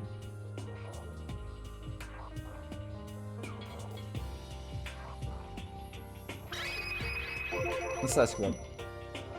I wanted to try to find some clue as to who's responsible for imprisoning us here. But unfortunately, I made no such discoveries. That's all from me. Really? That's it? If I'd uncovered anything, naturally I would have more to say, but I didn't. So I don't. Right. Understood. So wait. Oh, I see. I'm sure it's not always like this, but might as well get everyone's take. I spent some time looking around the dormitory, and there I made the discovery of the century. I found that there was exactly one room for each person. Wow. Well, yeah, I figured that out before anything else. Each door already had a nameplate on it, so I guess all the rooms have been assigned already. And each room key was attached to a keychain with the owner's name, precision etched into it. Which confirms that the room I was in earlier is in fact my room. And Chihiro and I found out that all the rooms are totally soundproof. Your next door neighbor could scream their lungs out and you wouldn't hear a thing. Well, each room also has a private bathroom, which could also lock. But it looked like there were only locks on the bathroom in the girls' dorms. Well, when I checked my bathroom door, it definitely seemed like it was locked. That's weird. I should double check that later. Okay, so they got a bunch of rooms ready for us. They're assuming we're gonna be here a while. Well, better to have than have not. At least we don't have to worry about surviving like wild animals. That can't be all you have to report, can it, Mr. Honor Student? That's all for my report. Let's move on to whoever's next. Okay, so... Oh, yeah. Okay, so we already read... does this just loop... I might just have to loop around this a couple times, I guess. It looks like Leon, Hiro, Junko, and Chihiro all grouped up together. Okay. We went all up and down the school, double-checking the windows in the hallways and classes. We wanted to see if we could get any of these metal plates to come off. And what happened was... nothing. Not a damn thing. We couldn't get a single one to budge, even a little bit. There wasn't any hope of escape, anywhere. The school really has been totally cut off. This sucks. It really sucks. Sucks. What the hell are we gonna do? Goddamn, calm down. You're starting to make me nervous.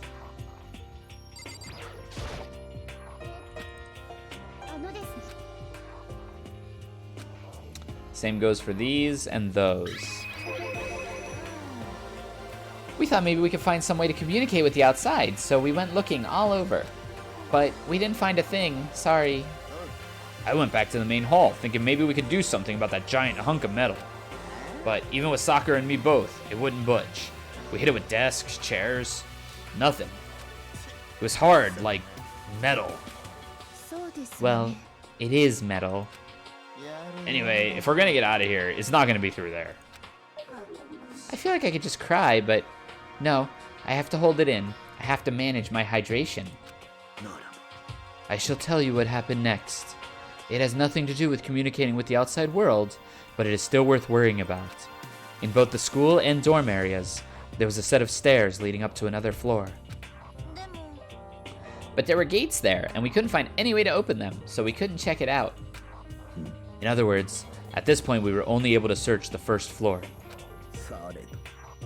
We could further assume that there is potentially something above the second floor as well. And if that's the case, there's at least a chance it may lead to a way out.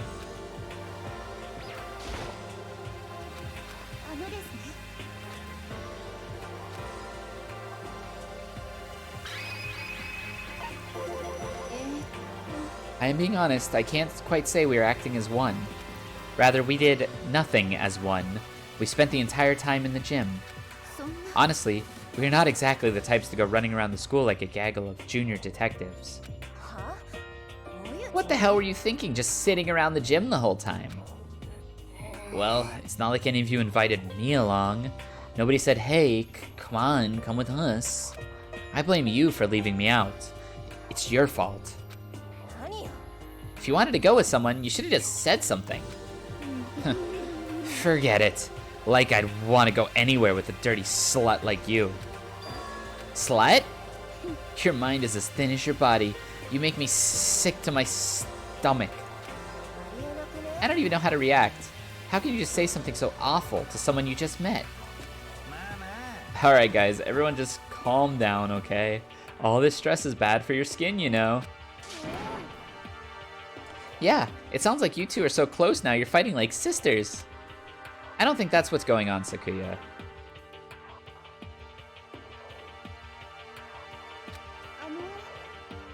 So that's what they have to say, huh?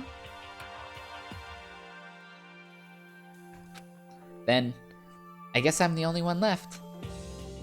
What did this guy, did he get, so the people who were alone.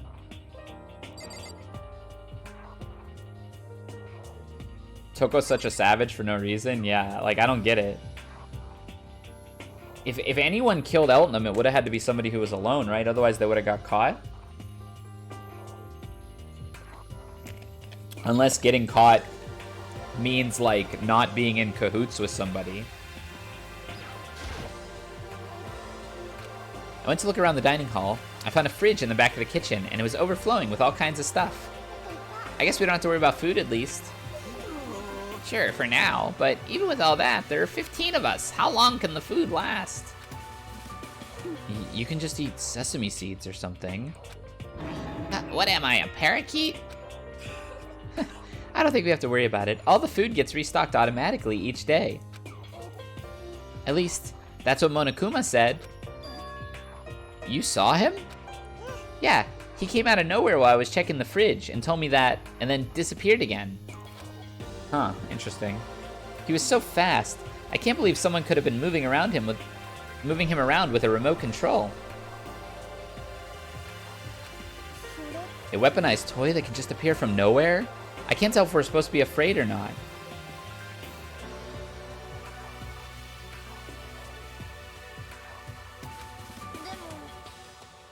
But was everything okay? He didn't try to, like, eat you or anything, right? Eat her? What do you mean by that? When you say eat, what kind of eating, are we talking about here? Oh, come on, man! What the hell, fatty? You're acting like some kind of sleazy drunk dude. Not like there's a good kind of drunk dude. Hey, stop screwing around, all of you. Are you just asleep or something? We're prisoners here. We could all die at any second. If I'm in this game, I'm killing Hifumi first, just for the sake of it. She's right. We can't be making stupid jokes right now. We gotta do something, A voice cut through the noise, interrupting Mondo. You're all spending an awful lot of time yelling and carrying on. Do you really think you can afford to do so? Have none of you accepted the reality of this situation? Kyoko, where the heck have you been? We've already started the meeting without you. She didn't say a word. Instead, she just dropped a piece of paper on the table. Huh? What's this? It appears to be a map of Hope's Peak Academy. A map?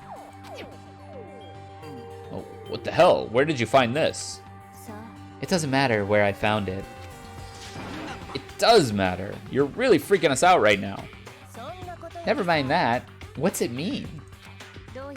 Just look at it. The building we're in right now is laid out in precisely the same way as Hope's Peak Academy. So what you're saying is, this is Hope's Peak Academy. Well, in terms of construction at least, yes. But it looks like it's had a number of strange renovations done to it. Give me 1 second, sorry chat. Okay. Renovations? I don't know all the details yet. All I found was details about the first floor. But then, this really is Hope's Peak. We didn't get kidnapped and taken to some other place? So stupid, it's not even possible. This is where the country's future elite are supposed to come and learn? But if this really is Hope's Peak, where are all the other students? Hey, come on guys, let's just stop talking about all this, you know, negative stuff. Aren't you worried though? Things really don't look good. Worried? Well, what's there to be worried about? From what I've heard, doujins don't have to be erotic. Yeah, I mean, like, they can be, like, I should say they don't have to be explicit, right? But I think they do have to at least be, like, romantic or erotic to fall under doujin. I don't know the dictionary definition. I mean, this is all planned out, right? The people in charge of Hope's Peak put this together. Man, if I got stressed out every time something like this happened, I'd have ectoplasm shooting out my mouth. Oh, little yawn there, sorry. Good things come to those who wait, right? So we just gotta chill and everything will work itself out. Why are you laughing? What's so funny? I'm just happy, that's all. Seems splitting up to investigate was a good idea after all. Haven't you been listening? Looking around was a total waste of time. We didn't find any way out. We didn't find who's behind this, and we still have no idea what's going on. Huh? Is it not crystal clear to you what is going on? It is perfectly obvious that we have been imprisoned in some secret location with no way out. Yeah, that would be a fanfiction. None of us had any response to what she said. We didn't want to accept that reality, but it was staring us right in the face. You didn't have to say that. I was trying not to think about it. No way out. We're trapped here. What are we supposed to do? It's very simple. If you want to leave, you just have to kill. Hey, don't even joke about that. Everyone, just calm down, please. We need to stop and think about what to do from here.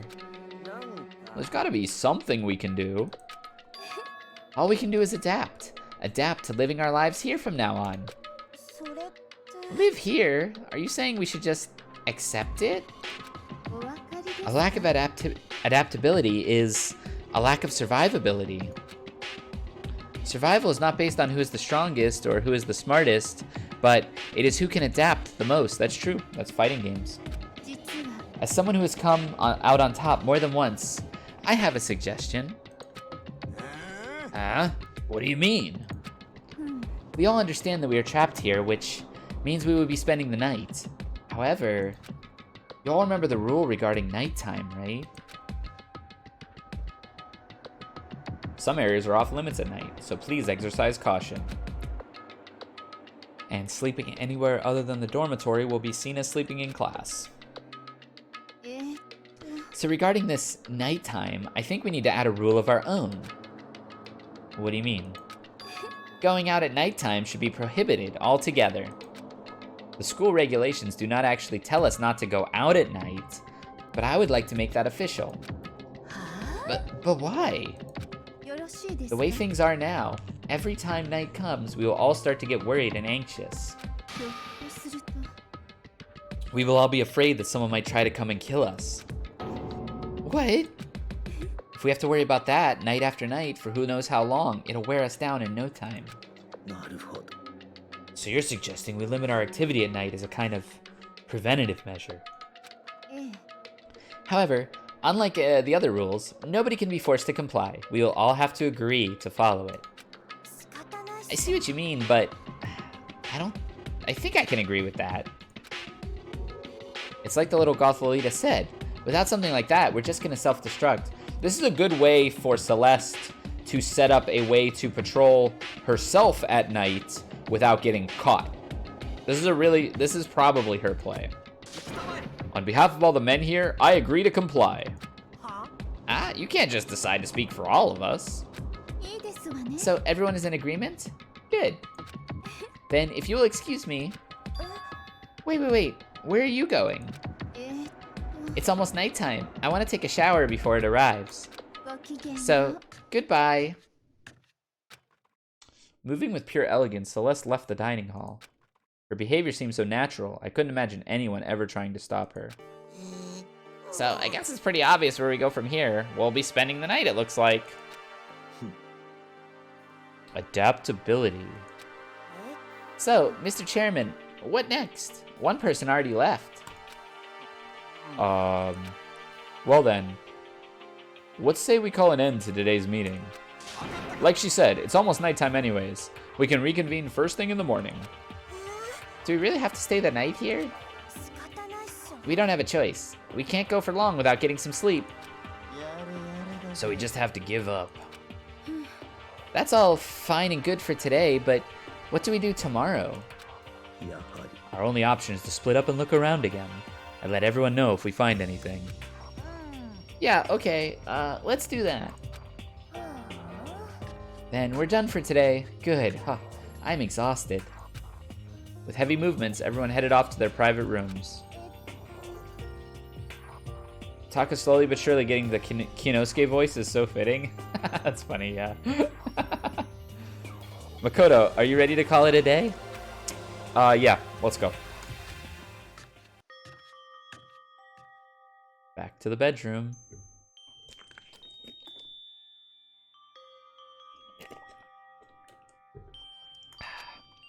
Is this really where I'll be staying for the foreseeable future? Oh, that's right. I should check the bathroom one more time before I go to bed. Only the girls' bathroom should have locks on them, right? Alright, let's open it up. It's no use. It really is locked. Bzz, wrong. Not locked. Holy crap. Jeez, talk about an overreaction. It's like you just saw a ghost or something. Like some kind of robot bear ghost. What are you doing in here? Makoto Naegi, this is a super duper majorly bad. So bad, it's almost magical. Ultra magical, awful attack. In point of fact, I acknowledge that the bathroom in your room has a problem with its door frame. So, the reason it won't open is because it's locked, isn't because it's locked, it's just that the door doesn't fit. Didn't you see the notice? What, can't you read? The bathrooms in the boys' rooms don't have locks. I mean, a lock on a boy's bathroom is kind of pointless, don't you think? Well, it's not that it's pointless, I guess, but I'm no expert in the birds and the bees and all that. Anyway, here's a little trick to opening this particular ill-fitting door. And that's what I'm here to teach you. Okay, ready? So you just gotta turn the doorknob, then lift up when you pull. Go ahead, give it a try. Okay. See? It opened right up. Isn't that crazy, though? Your door is the only one that doesn't fit quite right. That's strange. You're supposed to be the ultimate lucky student, right? But it looks like you're not lucky at all. Anyway, I suddenly don't feel like being here anymore. Bye. Hey, wait. Damn it. Oh, school bell.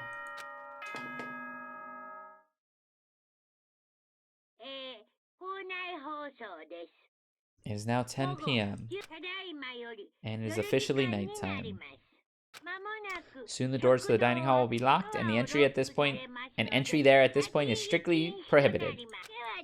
Okay then, sweet dreams everyone. Good night, sleep tight, and don't let the bed bugs bite. Looks like it's nighttime. We all promised that we wouldn't leave our rooms now. All I can do is try to get some sleep. While still mumbling to myself, I collapsed into the bed. My eyes closed almost immediately.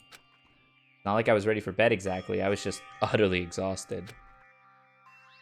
It was as if I'd spent an entire day staring at a TV, watching movies.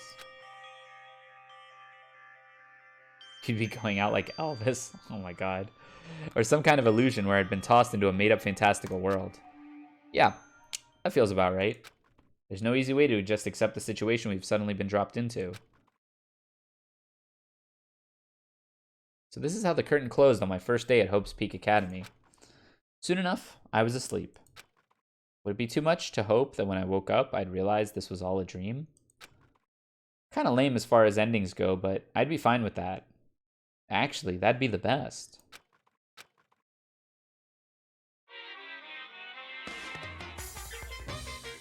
What is this? In any normal school, Mr. Monokuma would be a kind teacher, but when I think about what's coming up, I'm just so full of pride and joy. Our ceremony earlier today was absolutely splendid. Thank you all very much. Remember that you're all students of Hope's Peak Academy and strive to refine your ideals. I swear to you, I will send all of you into a new tomorrow.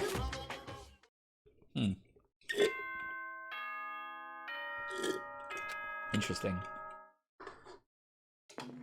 It is a new day. Good morning, everyone. It's now 7 a.m. and nighttime is officially over. Get ready to greet another beautiful day. Apparently it's morning, but thanks to the total lack of windows, there's no way to know for sure. Anyway, what should I do now? Maybe I should go find Sayaka, and we can figure out where to go from here together.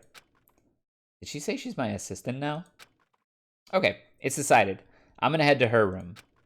With a newfound determination, I left my room. Alright, let's save real quick.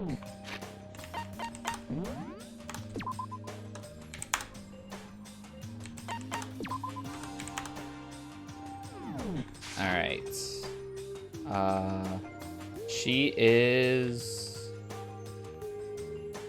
Am I dumb?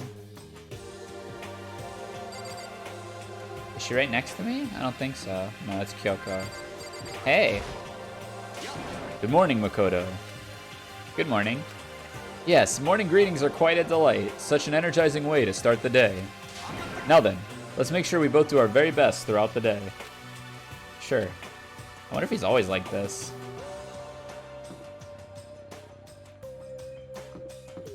Is this her? Okay, she's right next to me. That's good. There's a doorbell next to the door. I guess I should use that. Ding dong. Hello? Good morning, Sayaka.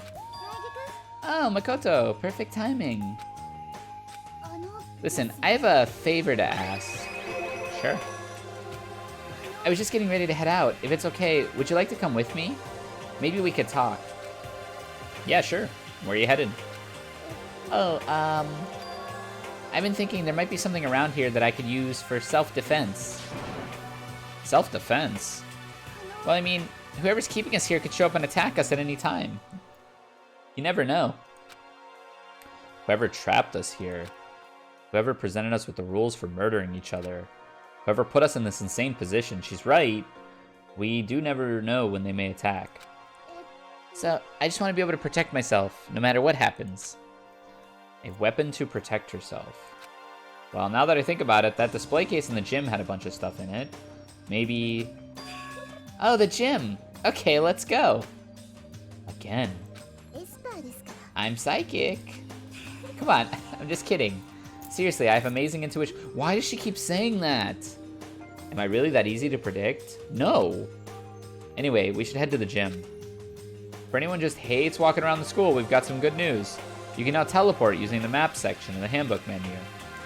Okay.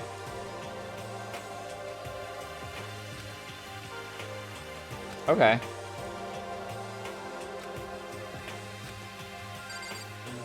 Well, yeah, being a psychic would be 100% broken, right?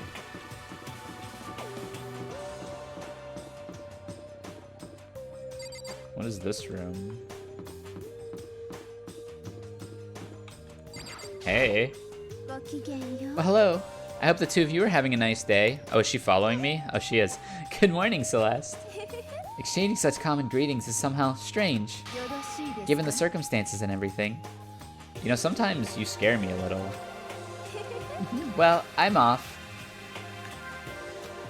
Should we get going? Yeah.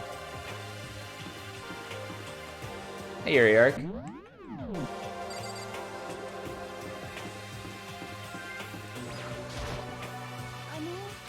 Okay, it's railroading us again. Yo. How am I doing mentally? Wow, that's a big question. I'm doing good. Physically a little less good, but still probably in the positive. Mr. Nagy, Miss Maizano, where are the two you off to? Man and a woman, growing closer. Whoa, hey, what are you trying to say? Like when two people are stuck in a hostage situation, over the course of the story, they end up falling in love. There's really no other way to express it but to say, how very poetic. Makoto, do you have any idea what he's talking about? Nope, I don't have a clue.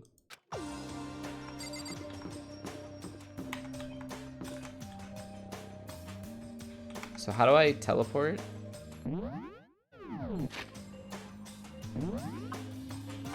Aha.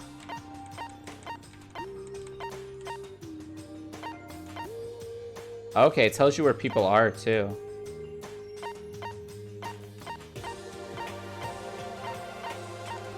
So wait, this dude's in the laundry? Can I go there?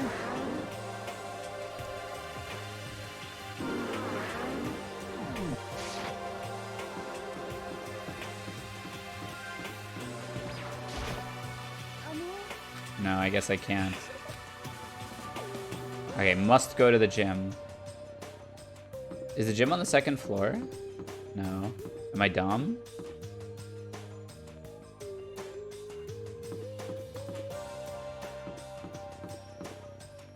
Oh, I can go to the dining hall?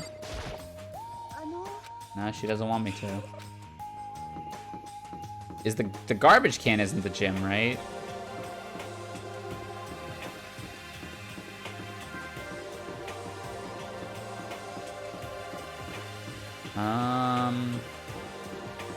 Can I go this way? No, that's gated off. The gym is where the school logo is.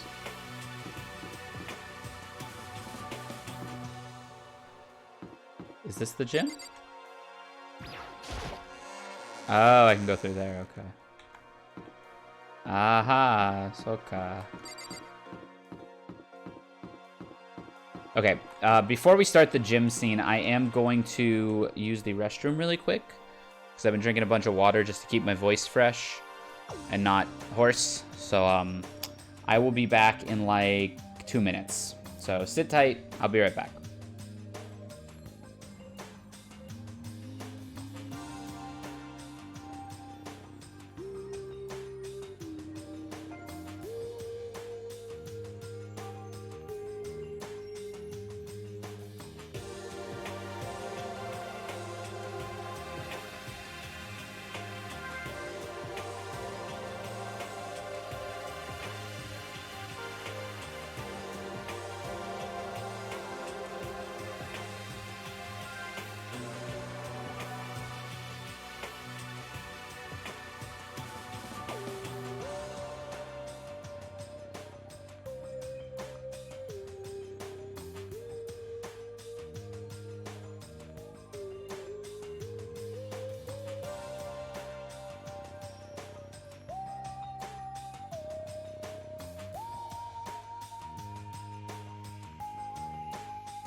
Okay, we're back.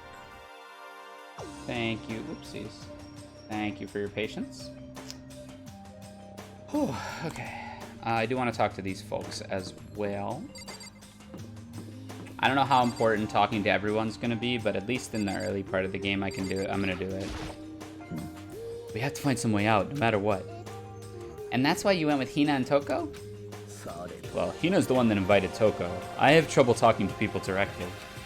Ah, understandable. Well, look who it is. Sup, guys? What are you up to? We're picking up where we left off yesterday. I'm really hoping we find something today. If we do, I'll be sure to let everyone know ASAP. Toko, together with these other two, quite the combination. What do you want? You look like you have something to say. Oh no, I was just thinking that you were there to make a pretty unique team. That you three make a pretty unique team. Let me make this perfectly clear. Me hanging out with two people who have muscles when they're where their brain should be is not by choice. Wow, that was super mean. Yesterday you were complaining how nobody invited you. That's the only reason I asked you to come with us. I never asked you to do that. Stop trying to drag me farther into your meat dimension. I hate this girl. Jeez, I can't believe she just ran off. You think we should go after her? What? We shouldn't pressure her any further. Yeah, you don't want to overextend on pressure. Oh yeah, good point. They're like water and oil anyway. It'd be weird if they did get along. Now the question is, where did she run off to? I'm super sus of her. This novelist girl. Meat Schmeat dimension? Alright, gym time, gym time.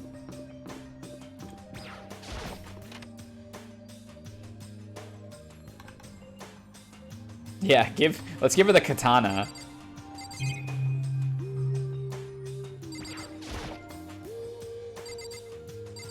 Oh, okay, look, we can.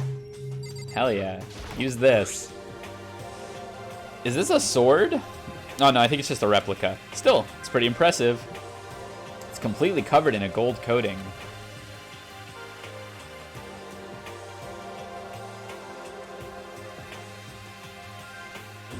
But, oh geez, I barely touched it and I got gold stuff all over my hands. Wow, you're right. Your hands are totally gold.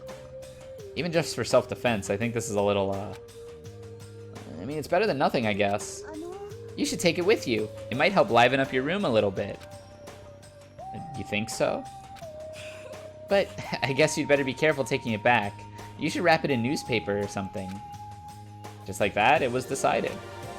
I don't see anything I could really use for self-defense. Hey, don't you worry about it. It's not like you'll need it right away, right? Plus, if anything were to happen, when the time comes, I'll protect you. Oh, you'll protect me? Thank you for saying that. If I've got you on my side, I guess I don't need a weapon after all. That's right, I am the weapon. The mysterious smile. I can tell it comes from the heart. It makes me feel at ease. When I look at her, I honestly feel like I can do anything. Aww. Okay, we can stop looking for a weapon then. But as long as we're here, why don't we hang out a little bit more? Hell yeah.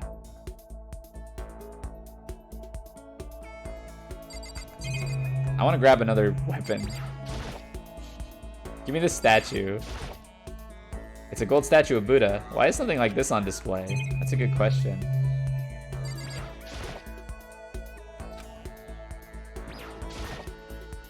A plaque. I guess it's to commemorate some kind of championship. Look at these dudes. Some terracotta clay figures. They don't look like the kind of thing you'd put in a high school gym. 3 coins. It's a helmet of some sort. Why is something like this on display? Another coin. Let's go. And before these coins are like useless. Oops. Back to the gym. Alright, what do you want to do?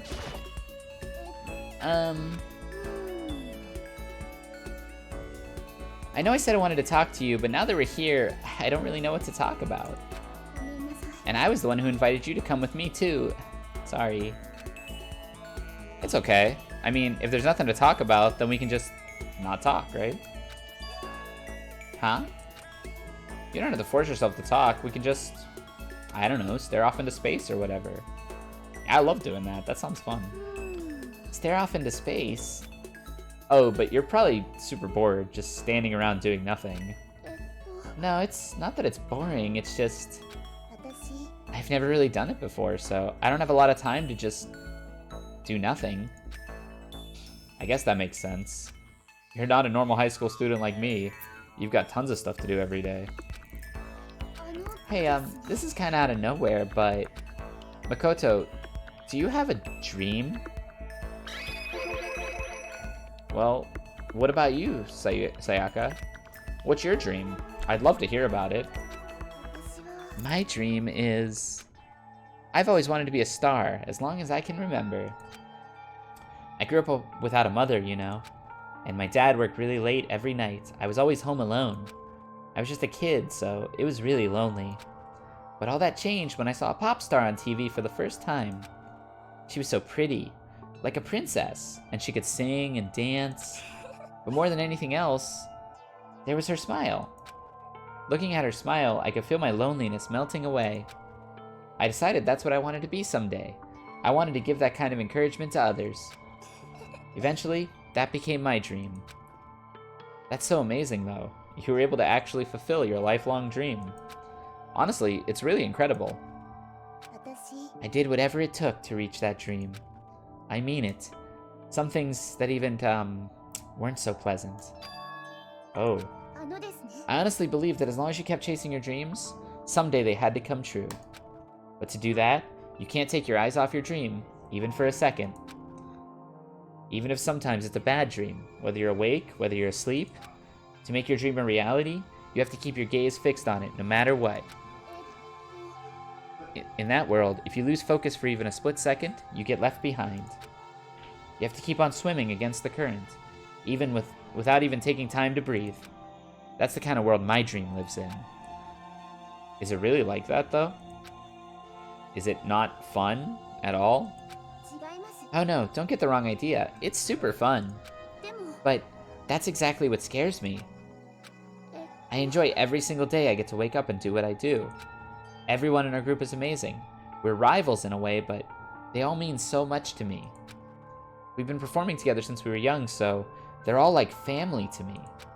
Without them, I would have given up on my dream a long time ago. To work together and fulfill our dreams together has brought me so much happiness. But that's the thing that scares me the most.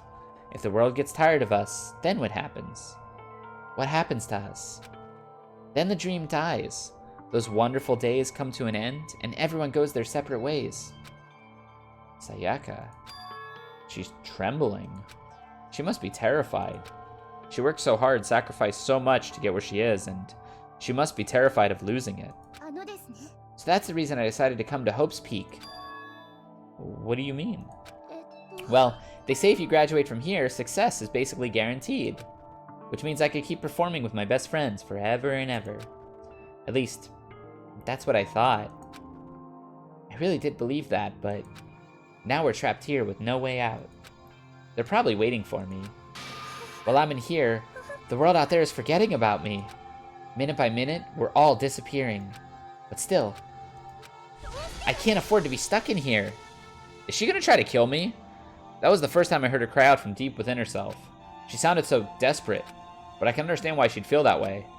Trapped in here this way, this dream she put so much effort into is on the verge of disappearing forever. And that isn't something that can be fixed with a few kind words. The weight she's carrying, I can't even imagine it. I'm sorry, I didn't mean to complain. She's losing Twitch subs? Oh no! I kinda killed the mood, huh? Yeah, a little bit. I'm really sorry. Sayaka, actually, are you hungry? Before we head back, why don't we go to the dining hall and grab some food? So you want me to make us something to eat? Okay, I might not look like it, but I'm a pretty good cook. Wow, really? What's your specialty? Chili oil. Let's go. You mean the condiment? Just kidding. She bust out laughing. Her earlier mood disappeared, replaced by the bright smile that I'd quickly grown used to. This is a smile through the pain kind of pop star smile that she's developed here. She's ruining her idol image.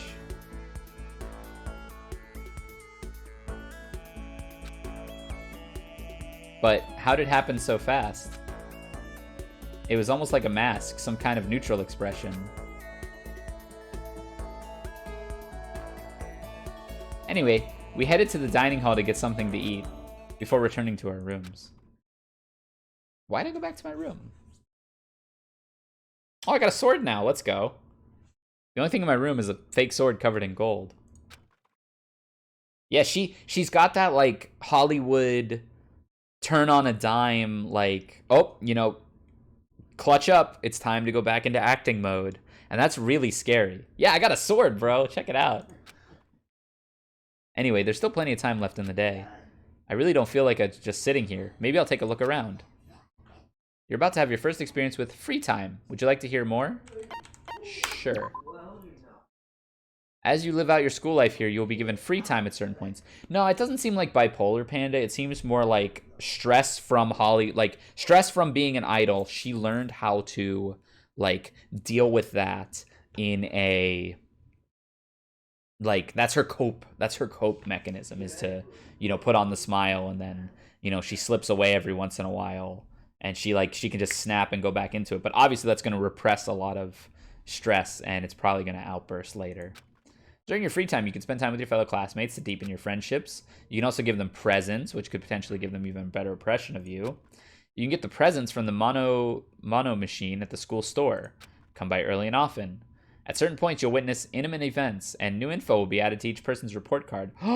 Wait, there's like dating sim / romance sim in this? Okay. These events can open up new skills, which will prove useful as everything plays out. We strongly encourage you to develop and deepen as many friendships as you can. Also keep in mind that when you talk with classmates, time will pass. When you're finished, you will automatically... Oh no, it's Persona, dude. I stress when I tell you that I almost built a spreadsheet to play Persona 5 because I was so stressed about spending time and wasting time. I realize that game gives you an abundance of time, so you can't really, like, botch too much in that game. But I get stressed when it comes to managing time in games. If you prefer not to engage in free time, you can always just go to sleep. We wouldn't recommend this approach, but if you absolutely must press forward with the story, then... Anyway, why don't you try it out by spending some time with Sayaka? She's the ideal partner to begin with, don't you think? Yeah, Persona 5, but you can just, like, literally lose all progress on the social link. That's so messed up. Hold on, I want to check out my sword.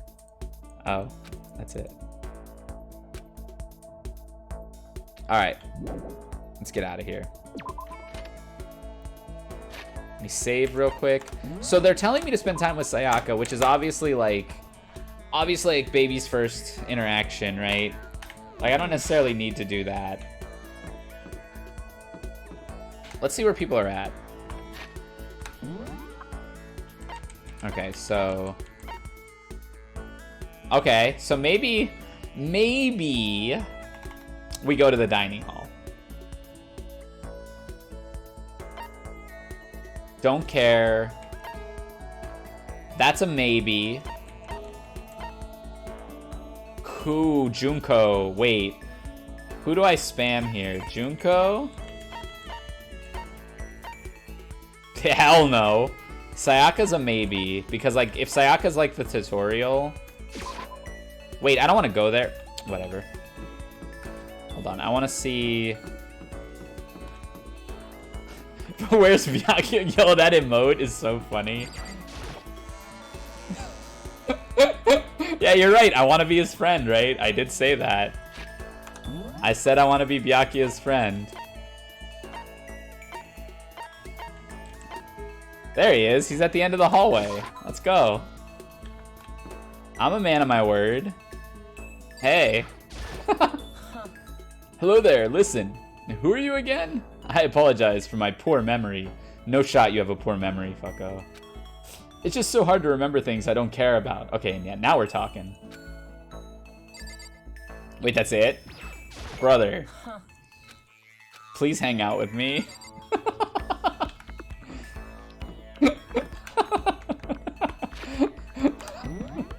Please hang out with me. Okay, this dude, I don't care. Looking down at you for, well, because I'm 5'3" apparently. Don't care. I might hang out with this guy later. I don't care for either of them. I do think he would be a good ally. You're learning about me? Yeah, I don't think I actually hide some of these facts too hard. All right. I did say there was someone we wanted to be allies with. And I don't remember who it was.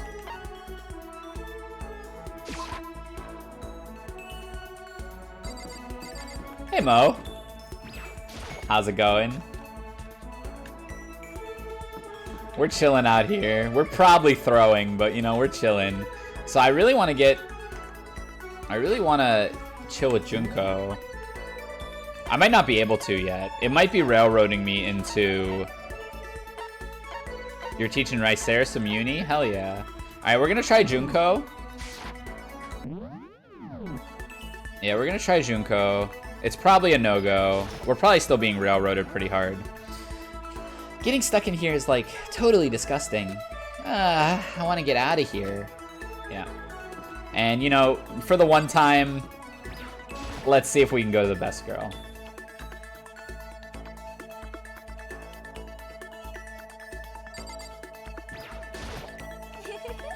Everyone's working hard trying to find the exit, are they not? Good luck with that. I have no interest with such menial labor. Alright, very not Pog. The illusion of free choice, dude. All lines lead to... So she's gonna die first, right? What they're gonna do is they're gonna railroad your ass into her every single time. And they're gonna be like... Wait, where's my room? Wait, I thought she was right next to me. Oh yeah, here she is. So what they're gonna do is they're gonna railroad my ass into wasting time on her. They're gonna kill her ass frame one just to show you, like, hey, look, the people you build relationships with can still die. Can't wait. Thanks, game.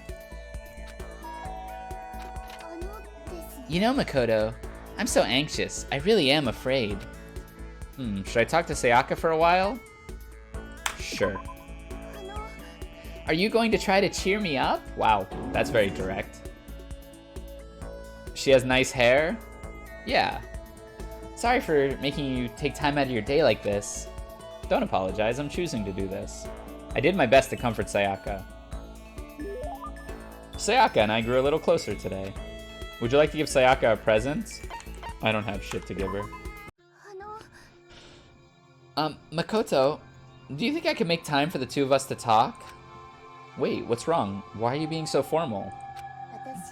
Well, it's just... I guess that was kind of formal, but...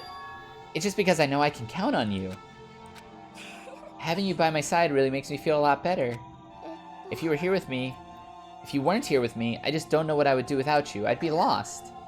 I hate that we had to meet again under such awful conditions, but... I'm relieved you're with me. Sayaka. Standing here face to face and hearing her say that... is nice, but it's kind of embarrassing at the same time. I know how you feel. You being here is what saved me. Really? Thank you so much for the flattery. Simp magnet? True. That smile. She's an idol, though, so it makes sense. That mysterious smile that softens my heart. I really wasn't flattering her. That smile saved me. But it's kind of strange, you know? I never thought I'd get a chance to really talk to you like this. All through middle school, you never talked to me. In fact, you never even looked at me. It's because you were like a celebrity back then. I couldn't just go around staring at you. Wait, how do you know I never looked at you? Because I looked at you all the time. Bullshit. I was always looking for an opportunity to talk to you. Some bullshit. You wanted to talk to me? But since I had so many people around me, we ended up graduating without saying a word. That was one of my biggest regrets. This is bullshit. I smell it from a mile away, girl.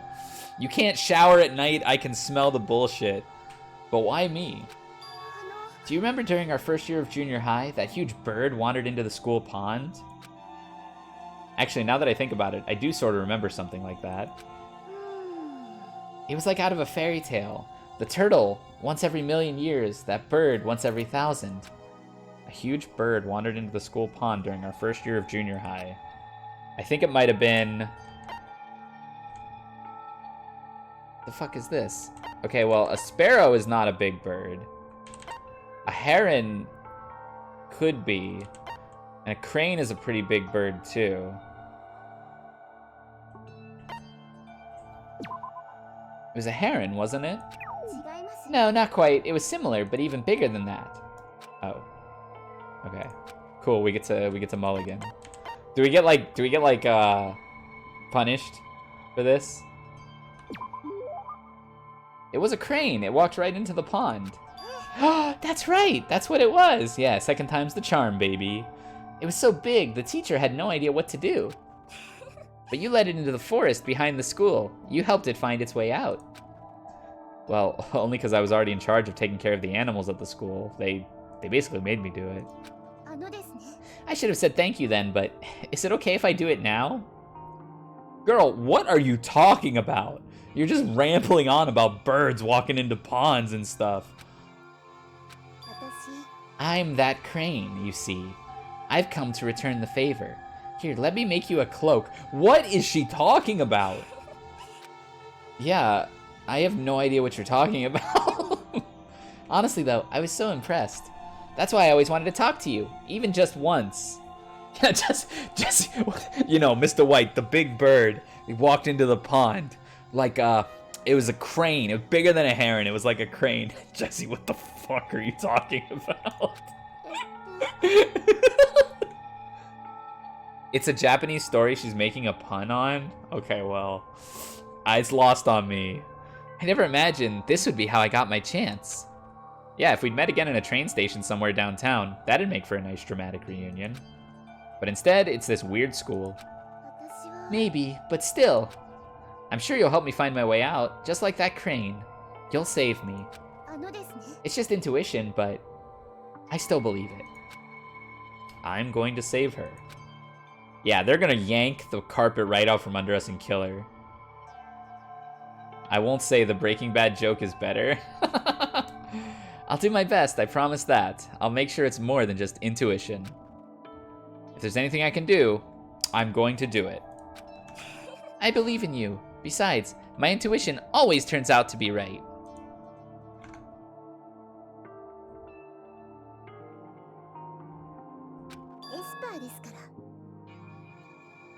Because I'm psychic. No, just kidding, just kidding. She laughed out loud as she said it. The closer we get, the stronger that smile of hers makes me. I was glad to feel that way. Sayaka's report card has been updated based on your experience with her. Neat. You just unlocked the skill Melodious Voice. Give yourself a pat on the back. You've earned it. Okay. Once we were all done, I headed back to my room for a little while.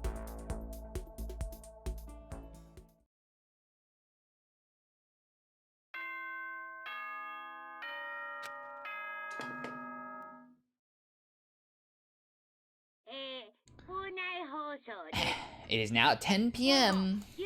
As such, it is officially nighttime. Soon the doors to the dining hall will be locked, and entry at that point is strictly prohibited. Okay then, sweet dreams everyone. Good night, sleep tight, and don't let the bed bugs bite. Today's already come to an end, but I swear, tomorrow I'm gonna find some kind of clue. I swear it. Nobody's dead yet either. As my eyelids begin to slide closed, the conversation I had with Sayaka this morning began to replay. In a way, it's almost frustrating. Even if I understand where her desperation is coming from, I can't share it. The pressure she's under is way different from anything a normal high schooler like me goes through. She didn't just stumble into the school the way I did, so I can't say I feel things the way she does. Compared to her, no. Compared to everyone else here, there's no doubt I just don't match up. I guess that might explain my own frustration. Alright. We get one of these every night. So I'm sure you noticed the killing game has begun, but there's still room for a little laughter. It seems our newest students, already so filled with despair, still have some hope of escape. So when will it begin? When will their hope begin to die? Is it time yet? Is it time? Heart-pounding excitement. Alright, it's morning. So we're just not wandering around at night, which seems probably like a good idea for now. Because if anyone sees us, if anyone else happens to be wandering at night and sees us, they might just kill us. Good morning, everyone. It's now 7 a.m. Get ready for another beautiful day. Alright, it's morning. What are we doing today? Free time. Alright, so a couple things.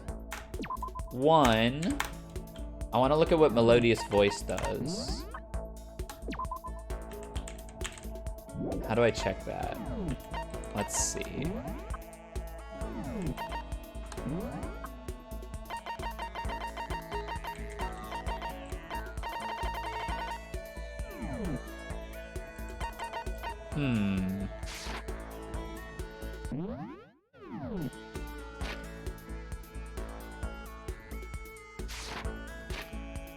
Must come up later. Hey, Fox. Welcome back. Okay, so what am I gonna do today? That's a good question. Can I take this toolbox? I don't think I need it right now. Bro, you don't know when you're gonna need it. I've been here, sorry I didn't say anything. Oh, no worries. Some kind of lint roller. Okay, yeah, it's all the same shit. Can I actually check out my bathroom? Yo, Ryer, how's it going? Love these games? Yeah, hey, Zaku. This is the first time I'm playing them, so trying to get a feel for them. Try again with the conversating? Yeah, I suppose that's what we must do. Alright, it's morning. We got some free time. So, the question is this. Alright, so I got my pecking order of who I want to be friends with. Let's see where Byakuya is.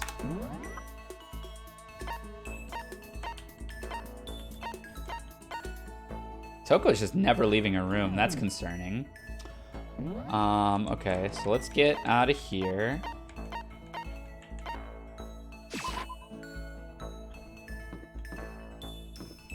Oh, wait. Hold on. Okay, yeah, I don't care about any of these people. I want Byakuya.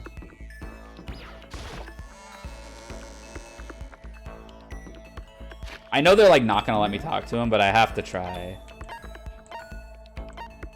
There he is. Okay, my two favorite people are actually hanging out there together, so perfect. Let's go into this room, whatever the hell it is. Oh, it's this room, okay. Alright.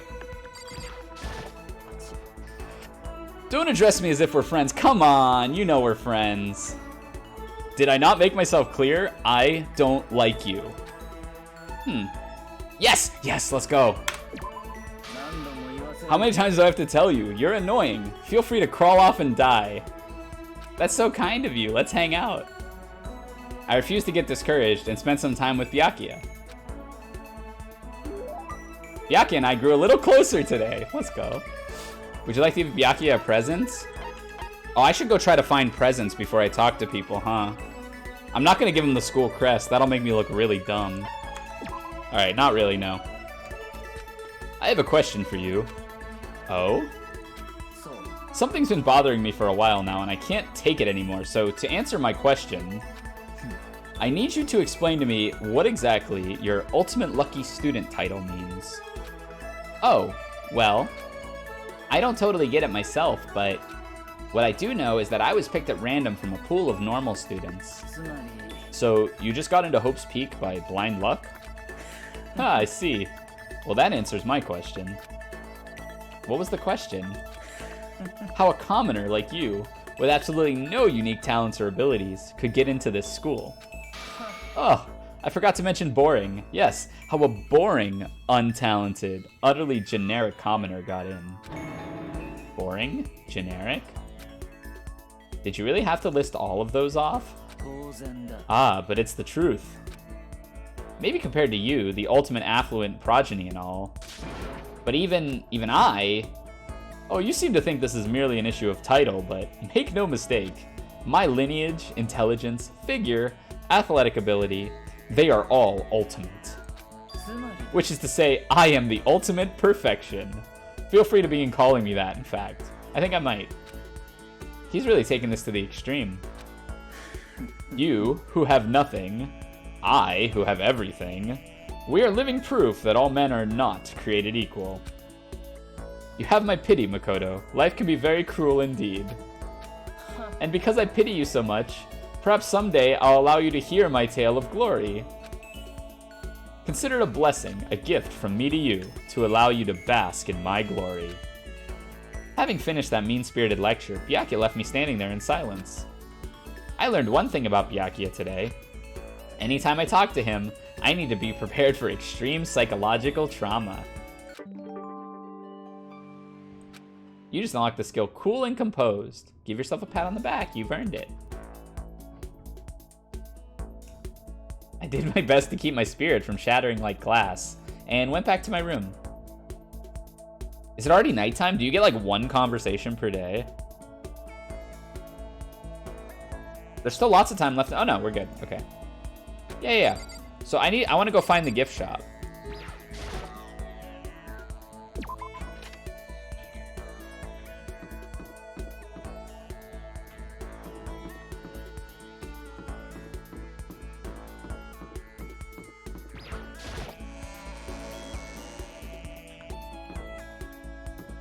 Would it be here?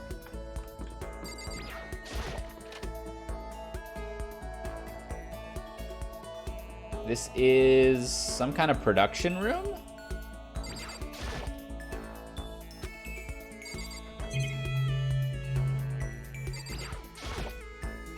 It's a DVD player, but I don't see any discs nearby. Oh, coin. Probably something in the camera. Surveillance camera. Blah, blah, blah. Come on, just give me the coins.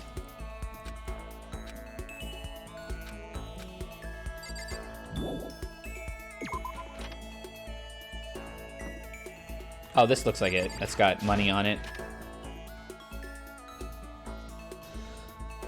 Alright, let's see here. There's a lot of shit in here. Yep, this is definitely the school store. Okay, it's taking money from the school store. Ooh, gotcha machine? What's this? Oh, maybe if I turn the knob, a prize will come out. Yeah, I'm in there. Let's give it a shot. Alright. Number of coins. Okay. Oh man, this is bad for me. This is not where you should put me in a game like this. Let's see. I'm gonna go with 3 sets of 2.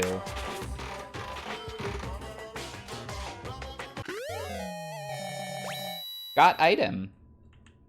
Oh, I see. It's just your repeat percent that goes down, huh? So yeah, in the early stages I only need 1.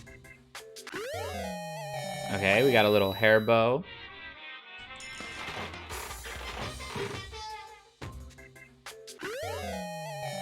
That's like a gun.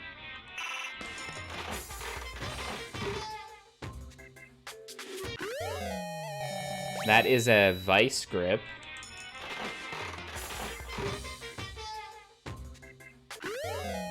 And that is a bottle cap type deal. Okay.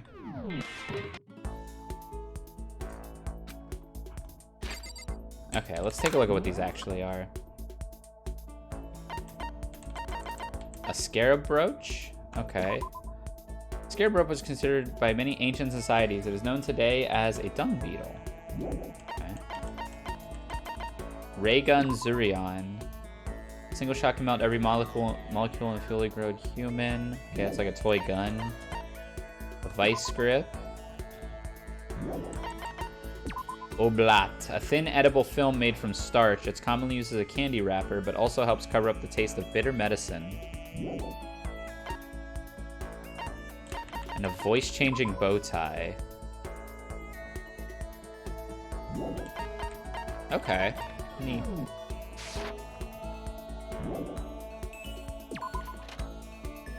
Very neat. Okay, so I talked to Byakuya. I didn't really get a gift that I think would be good for him. So like the voice changing bow tie would probably be for like the manga guy, the dojin guy. Well, I don't know who likes jokes really. Okay, let me try talking to her. Does this school not have a dry cleaning service? How terribly upsetting. What am I supposed to do if my clothes become soiled? Okay, let's hang out with Celeste for a little bit. Normally my pride would not permit me to allow you to be alone with me, but fine, I will allow you to entertain me for a while. I killed some time with Celeste. Celeste and I grew a little closer today. Would you like to give Celeste a present? Sure. Alright, let's see what we got. Maybe the scarab brooch. Not the ray gun.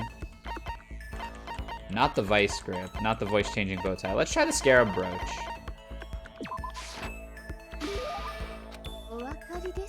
Ooh, do you understand the sense of gratitude I am trying to convey to you? I get the impression that she liked it. That's good. Makoto, I would like to share something with you. My perfect gambling strategy? Wait, let's go! Is there really such a thing? Of course there is. Are you ready? Please pay attention. Whatever the game, you must have a mind for strategy. This will allow you to increase your odds of winning. However, the exciting part about gambling is that there is a power which can overwhelm any strategy. That power is luck. Luck. There are only two types of luck, good and bad. There is no in-between. And that luck is built into every human the moment of conception, like a computer program. Some call it fate. The bottom line, luck is life. Do you see what I'm saying? You mean that's your perfect strategy? Literally, people in fighting games have told me this. Just be lucky. Correct. You see, I was programmed to have good luck when it comes to gambling. This is why I have never lost. So that's all there is to it? She means Faust?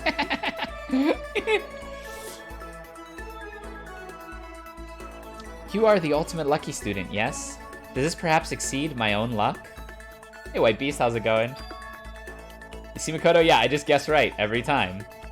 One day, I hope to put that to the test. Well then, have a nice day. Without another word, Celeste quietly disappeared. I'd say my life's been more bad luck than good lately. Gambling's probably not a great idea for me. Wrong, gambling's always a good idea. Your maximum number of skill points has increased. Hey, look at you go. Skill points. After parting ways with Celeste, I went back to my room. Where do I check my skills and shit?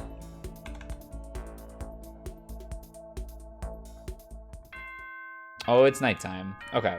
So you get 2 hangouts. Most days. Okay, it's nighttime. I'm not gonna read this every single time. He says the same shit. Later? Yeah, obviously later. When are we gonna get out of here? I laid on my bed and stared blankly at the ceiling. And before I knew it, I'd fallen into an uneasy sleep. Okay. I want to go until at least the first death tonight. I need an immediate, fast-acting pick-me-up. If it doesn't act now, it's the same as giving into regret. What do you think guides the world? Speed, of course. That's why Formula 1 drivers are so popular. Any idiot can accomplish something if they take it slow. Even a human piece of excrement could create a masterpiece if they spent their entire life on it. Someone who does things in a timely fashion is both wise and admirable. Straight is better than a curve or an angle. Freestyle is better than a backstroke or a breaststroke. Drive-through is better than sit down. A Sunday comic artist is smarter than a graphic novelist. What I'm saying is, speed is the gold standard of the standard world. Which is why I said I need that pick-me-up. Meanwhile, like immediately later...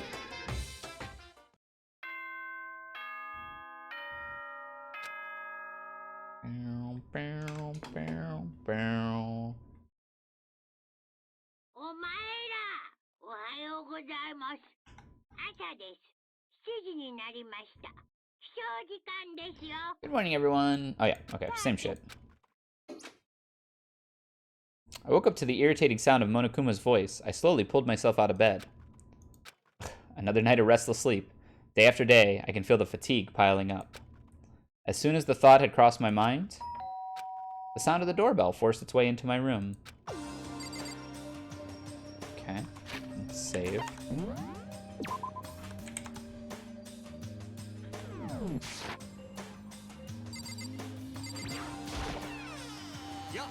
A fantastic morning, isn't it?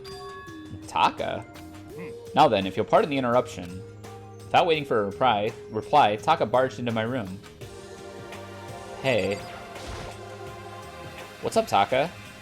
No matter how intensely the stormy seas may batter me, I will not fall as long as my feet are firmly planted. You agree, right? I'm not sure I understand. And if you can't do it alone, just find someone to support you, and you can support them back.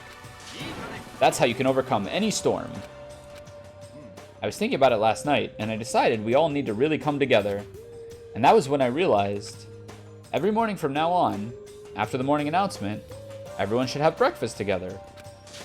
And now is the beginning of that fateful day. Please head to the dining hall at your earliest convenience. That's all for now. I have to let everyone else know the good news. Taka didn't even wait for a reply. He turned and left before he could say a thing. Well, I guess I better head to the dining hall. Nope.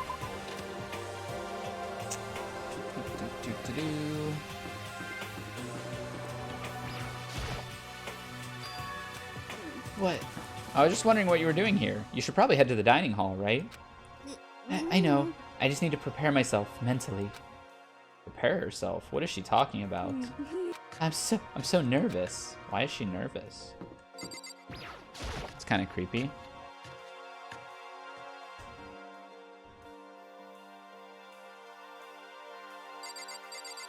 Wow, we're all in here. Okay. Perhaps it will keep me entertained to make life with here a little. Will make life with everyone here a little more bearable. Whoopsies! I clicked her again.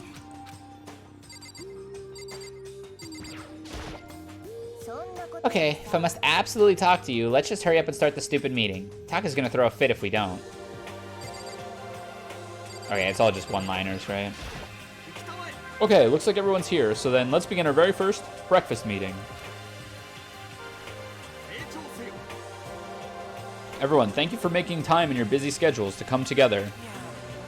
I didn't make time for shit. You dragged me in here. I know, I already mentioned this earlier, but in order to get out of here, it's essential that we all cooperate with each other. And the first step of this breakfast meeting is to allow us to become friends and build trust. So from now on, let's all meet here in the dining hall every morning after the morning announcements. Now then, let's eat. You found your main on Multiverse? That's cool. You want to eat breakfast with other people? I've never done that before. I'm not so sure. Yeah, it's been a while for me too. Well, anyway, did anyone happen to come upon any clues? Silence echoed through the dining hall. Seriously? Nothing at all? Anything. It can be anything about how to get out, or who's doing this. Nobody has anything? You are going to die. Huh? If you can't stop yourself from showing weakness in front of others, you will die. What the hell? Don't even joke about that. I'm not joking. Adaptability is survivability. Did I not say that? So you better hurry up and adapt to your new life here. Have you gone completely insane? Adapt to my new life here? Do you have any idea what you're saying? Yeah, sounds like the girl wants to live here, and hell, more power to her. But shit. No way in hell am I living here. I'm getting out of here. I don't give a shit. Sure, feel free. Okay, so nobody has any clues? One thing I can tell you is who's behind all this. Someone who's totally weird and messed up. Who else would be trapped in here in the first place? Well, sure, it could be something like that, but for right now, actual clues are... Huh? What's up? If you think in terms of people who are really abnormal or bizarre, do you think maybe the person responsible for all this could be a certain murderous fiend? A murderous fiend? Chihiro, do you have some idea who might be behind all this?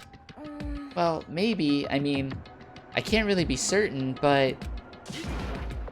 Certainty is not a concern right now. I'll allow whatever remarks you may have. Okay, well then, have you guys heard of Genocide Jack? You mean the serial killer that's been in the news and all over the internet? The monstrous villain who's murdered scores of victims in a brutally bizarre fashion? The word bloodlust was left at each murder scene, written in the victim's own blood. Whoever it is, he's like a ghost. He strikes without warning and disappears without a trace. Oh, you also found a character you don't like? That's good. I mean, trying out the cast is important. And on the internet, they started calling him Genocide Jack. That about covers it, I think. They say he's claimed over 1,000 victims. That's just an urban legend though, right? I mean, even like 10 people would be totally insane. Anyway, whoever Genocide Jack really is, he's obviously some kind of super crazy killer. And if he really is the ultimate psycho, I wouldn't be surprised if he put together something like this. But, like I said, I can't be certain. I don't have any evidence or anything, it's, you know, just a thought. But if they're the killer, isn't that like a killer of a problem for us? It's okay. Everything's absolutely, positively, 100%, without a doubt, going to be okay. Because help's gonna be here soon.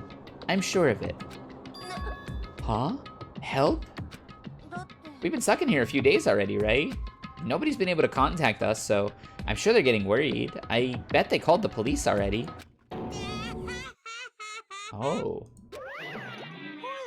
The police? You're putting your faith in the police? What are you doing here?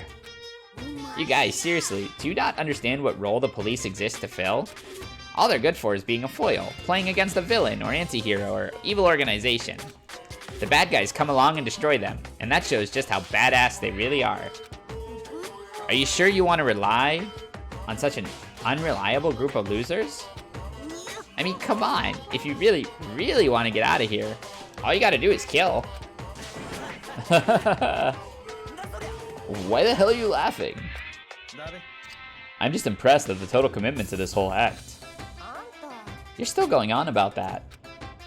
So, Mr. Serial Killer Psycho Freak Bastard, what the hell do you want? Mr. Serial Killer Psycho Freak Bastard, huh? Well, that's a pretty long name. German, maybe? We know who you really are. Maybe if I ignore him, he'll just go away. Hey, don't ignore me, asshole. Okay, let's get back to business. Your life here has already begun and a couple days have gone by, and nobody's killing anybody. I thought all you kids were lazy and selfish, and here you are working together, but I'm so bored. There's nothing you can say that'll make us start killing each other. Wait, I think I got it. Ding, ding, ding. Yes, I figured it out. All the mystery ingredients are here. The right people, the right place. So why hasn't anyone killed anyone yet? That's what I couldn't understand, but I just realized there was one very important piece that I'm missing. If you want to know, I'll tell you. It's motive. It's so simple. I just have to give everyone a motive. Motive? What the fuck are you talking about? Oh, by the way, there's something I want to show you guys. No, stop changing the subject. I have a little video I'd like you all to see. But don't worry, it's not some pervy adult video or anything. Seriously, it's nothing like that. It's a special video for each of you showing what's going on outside the school. Oh, outside the school. So what are you talking about? Oh, Master's so impatient today. Why don't you just go watch it and find out? Here in the school, there's a specific place you can go that has everything you need to watch the video. Good. We can go watch the video right now. But before we do that, I'd like to know, what are you? Why would you do something like this? What do you want from us? What do I want from you? Well, if you must know, despair. That's all. Whoa. If you want to know more than that, you'll have to figure it out yourselves. Do whatever you need to uncover the mystery hidden within this school. I will not try and stop you. Because to be honest, it's entertaining as heck watching you guys search so desperately for answers. So I guess I want amusement from you too. He's gone. And once again, he left before we could find out anything useful. Really? I think we learned something very useful. He has no intent of standing in the way of our pursuit of the truth. That's interesting. Perhaps. But what about the video he mentioned? I'm very curious to see what's on it. Same here. Okay, so... Mondo started glancing around the dining hall. But when his gaze landed on me, he stopped. Hey, Makoto, check this out for me, will you? Why me? Well, you're closest to the door. That's the rule, right? Rule? Hey. See how passionately I'm begging you? What's the big deal? Just go check it out real quick. Okay. I guess I'll get going then. Awesome, thanks. I owe you one. If Makoto's going, I'm going with him. It's not safe to walk around this place alone. Yeah, sure thing. Then we're counting on the both of you. If anything happens, just yell and I'll come running. I can't decide if Mondo is totally dependable or just completely terrible. Yeah, I'd have to say he's kind of both. He's not exactly a bad person, but I definitely can't say he's a good person either. So then, where's this specific place Monokuma mentioned? It must be somewhere you can watch DVDs, but... Oh, I found that place.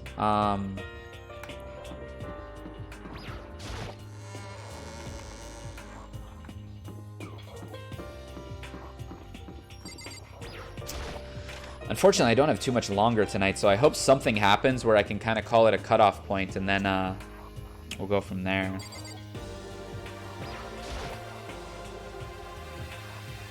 Alright. Wait, we need the DVD? Is it in here? Aha! DVDs. Each one has a label with someone's name. Must be a video for each of us. I better go tell everyone. I didn't follow after her. I just stood right where I was. The DVDs in front of me had robbed me of all awareness. I was rooted in place. I think I see something.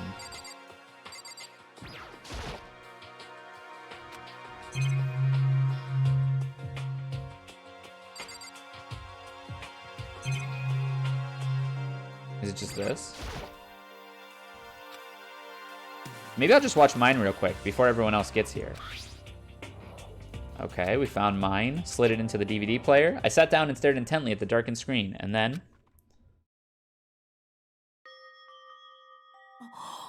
Oh. I yelled out without realizing it, and my heart started racing. Because what I saw on that monitor was my family. You're getting picked to attend Hope's Peak Academy is like a dream come true. Make sure you do your best. I'm so proud of you, son. But remember, don't push yourself too hard. Are you watching this, Makoto? Good luck, okay? If it had ended there, that would have been fine. A message of love and support. After leaving my family behind to attend Hope's Peak, it would have given me hope, given me strength. If this was a nominal school, I would have been happy, if a little embarrassed. With my family's support to rely on, I would have been motivated to do even better. But here, now, it was totally different. I wasn't living an ordinary school life. So I had a pretty strange feeling this video wasn't going to end there. I hated having that feeling, but it turned out I was absolutely right. Oh my god. This time, I couldn't even make a sound. My voice just died. Where'd everyone go? It looks like a war zone. And as if in reply, a voice came floating out of the speakers. I recognized that voice, of course. It was him. Makoto Naegi accepted into Hope's Peak Academy and his family, who supported such a lucky boy. But it seemed like something's happened to this family's well-being. Oh boy, this is bad. What could have possibly happened to this family's well-being? Look for the answer after graduation. Aha! So, there's some kind of magic going on, because he must have made these videos in, like, there's no way they already had these videos if he only just realized we needed motive. I could feel the fear and anger building up inside me like hot magma. God damn it. I slammed my fist against the desk over and over again. A single thought was racing through my mind. What else? How could I think about anything else? I have to get out of here. I have to get out right now and make sure everyone's safe. Makoto? What happened? Make sure who's safe? I noticed everyone standing around the entrance to the AV room. They stared at me, faces full of confusion. What's going on? Without a word, I pointed to the cardboard box. Is that what Monokuma was talking about? What's on them? They all gathered around the box and each of them grabbed the DVD with their name on it. One by one, they each rushed to a monitor. It didn't take them long to react. What the fuck? This can't be real, right? It has to be fake. Yeah, no way it's real. No way. I can't take it anymore. I can't take this anymore. Let me out. As soon as I saw their reactions, I knew. They'd all seen something like what I'd seen. Nobody even bothered to try to hide their fear and confusion. Except for her. Even now, she was totally calm. I see. So this is what is meant by motive. He wants to fuel our desire to leave so that we're more likely to start killing each other. Is this the classic prisoner's dilemma? Huh? Let me use an example. Imagine two countries are on the brink of war, but both countries want peace, and each commits to scaling back their forces as a sign of good faith. But there's a chance that one country may betray the other, so each country fears lowering their guard. The result is neither scales back their forces, and they end up having to betray each other. In other words, the fear of invisible treachery becomes the greatest enemy of stability. That kind of sounds like us right now. Everyone says they work together, but in our hearts, we're afraid someone might betray us. Don't push those awful thoughts into our head. That's exactly what they want us to do. You can't say that, but maybe thinking that once everyone drops their guard, you can just... What? This is exactly what the Monokuma, or whoever's behind this, wants. They want us to fight, don't you see? Yeah, you're right. We all need to calm down. Okay then, maybe we should start by just talking? Maybe if we all just talk about what we saw, that'll help everyone get it out of their system.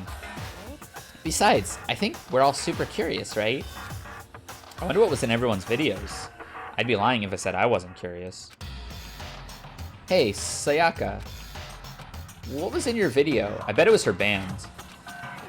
What's wrong? Just hurry up and tell us. Sayaka? I gently placed my hand on her shoulder. Stop it! She pushed my hand away and suddenly ran off. Sayaka.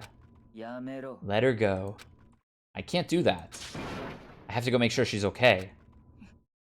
I hate romantic comedies like this. I don't care what happens to her personally. That's because you're totally thoughtless. I'm really worried. Then why don't you go do whatever you think you have to? We don't all have to stick around together, right? Speaking of which, I have my own things to take care of. Goodbye. Everyone went their separate ways, but I don't have time to worry about them right now. I have to go find Sayaka. Alright, I am going to call it here. I think that's a decent place to start. I know nobody's died yet, but it is getting late for me, and that's a pretty decent cutting point. I'm gonna have to put this up on YouTube as well, so that's gonna take me like an hour. I'll just leave this music running. But thanks for hanging out, everybody. Whole bunch of folks. I am definitely gonna continue this game. This is a good game so far. I'm enjoying it. I'm in. I'm invested. They say it's about 25 hours, so this will give me a good 6 or 7 sessions probably. We'll see kind of how I take it pacingly. Keep an eye on the schedule. Here is the schedule for the rest of this week.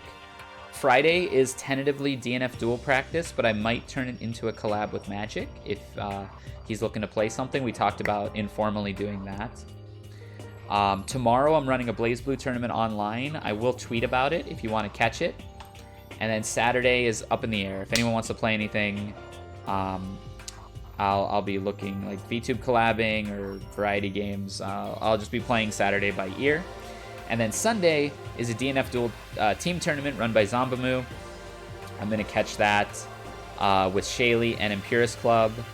It was fun watching me play. Thank you. Thank you, T-sama. I hope you come back. Danganronpa probably will not continue until either Saturday or next week. So be patient. Probably Monday of next week, I'll pick back up on Danganronpa. So keep an eye on it, and then keep an eye on the YouTube as well. Let's see who we are going to raid to end the night.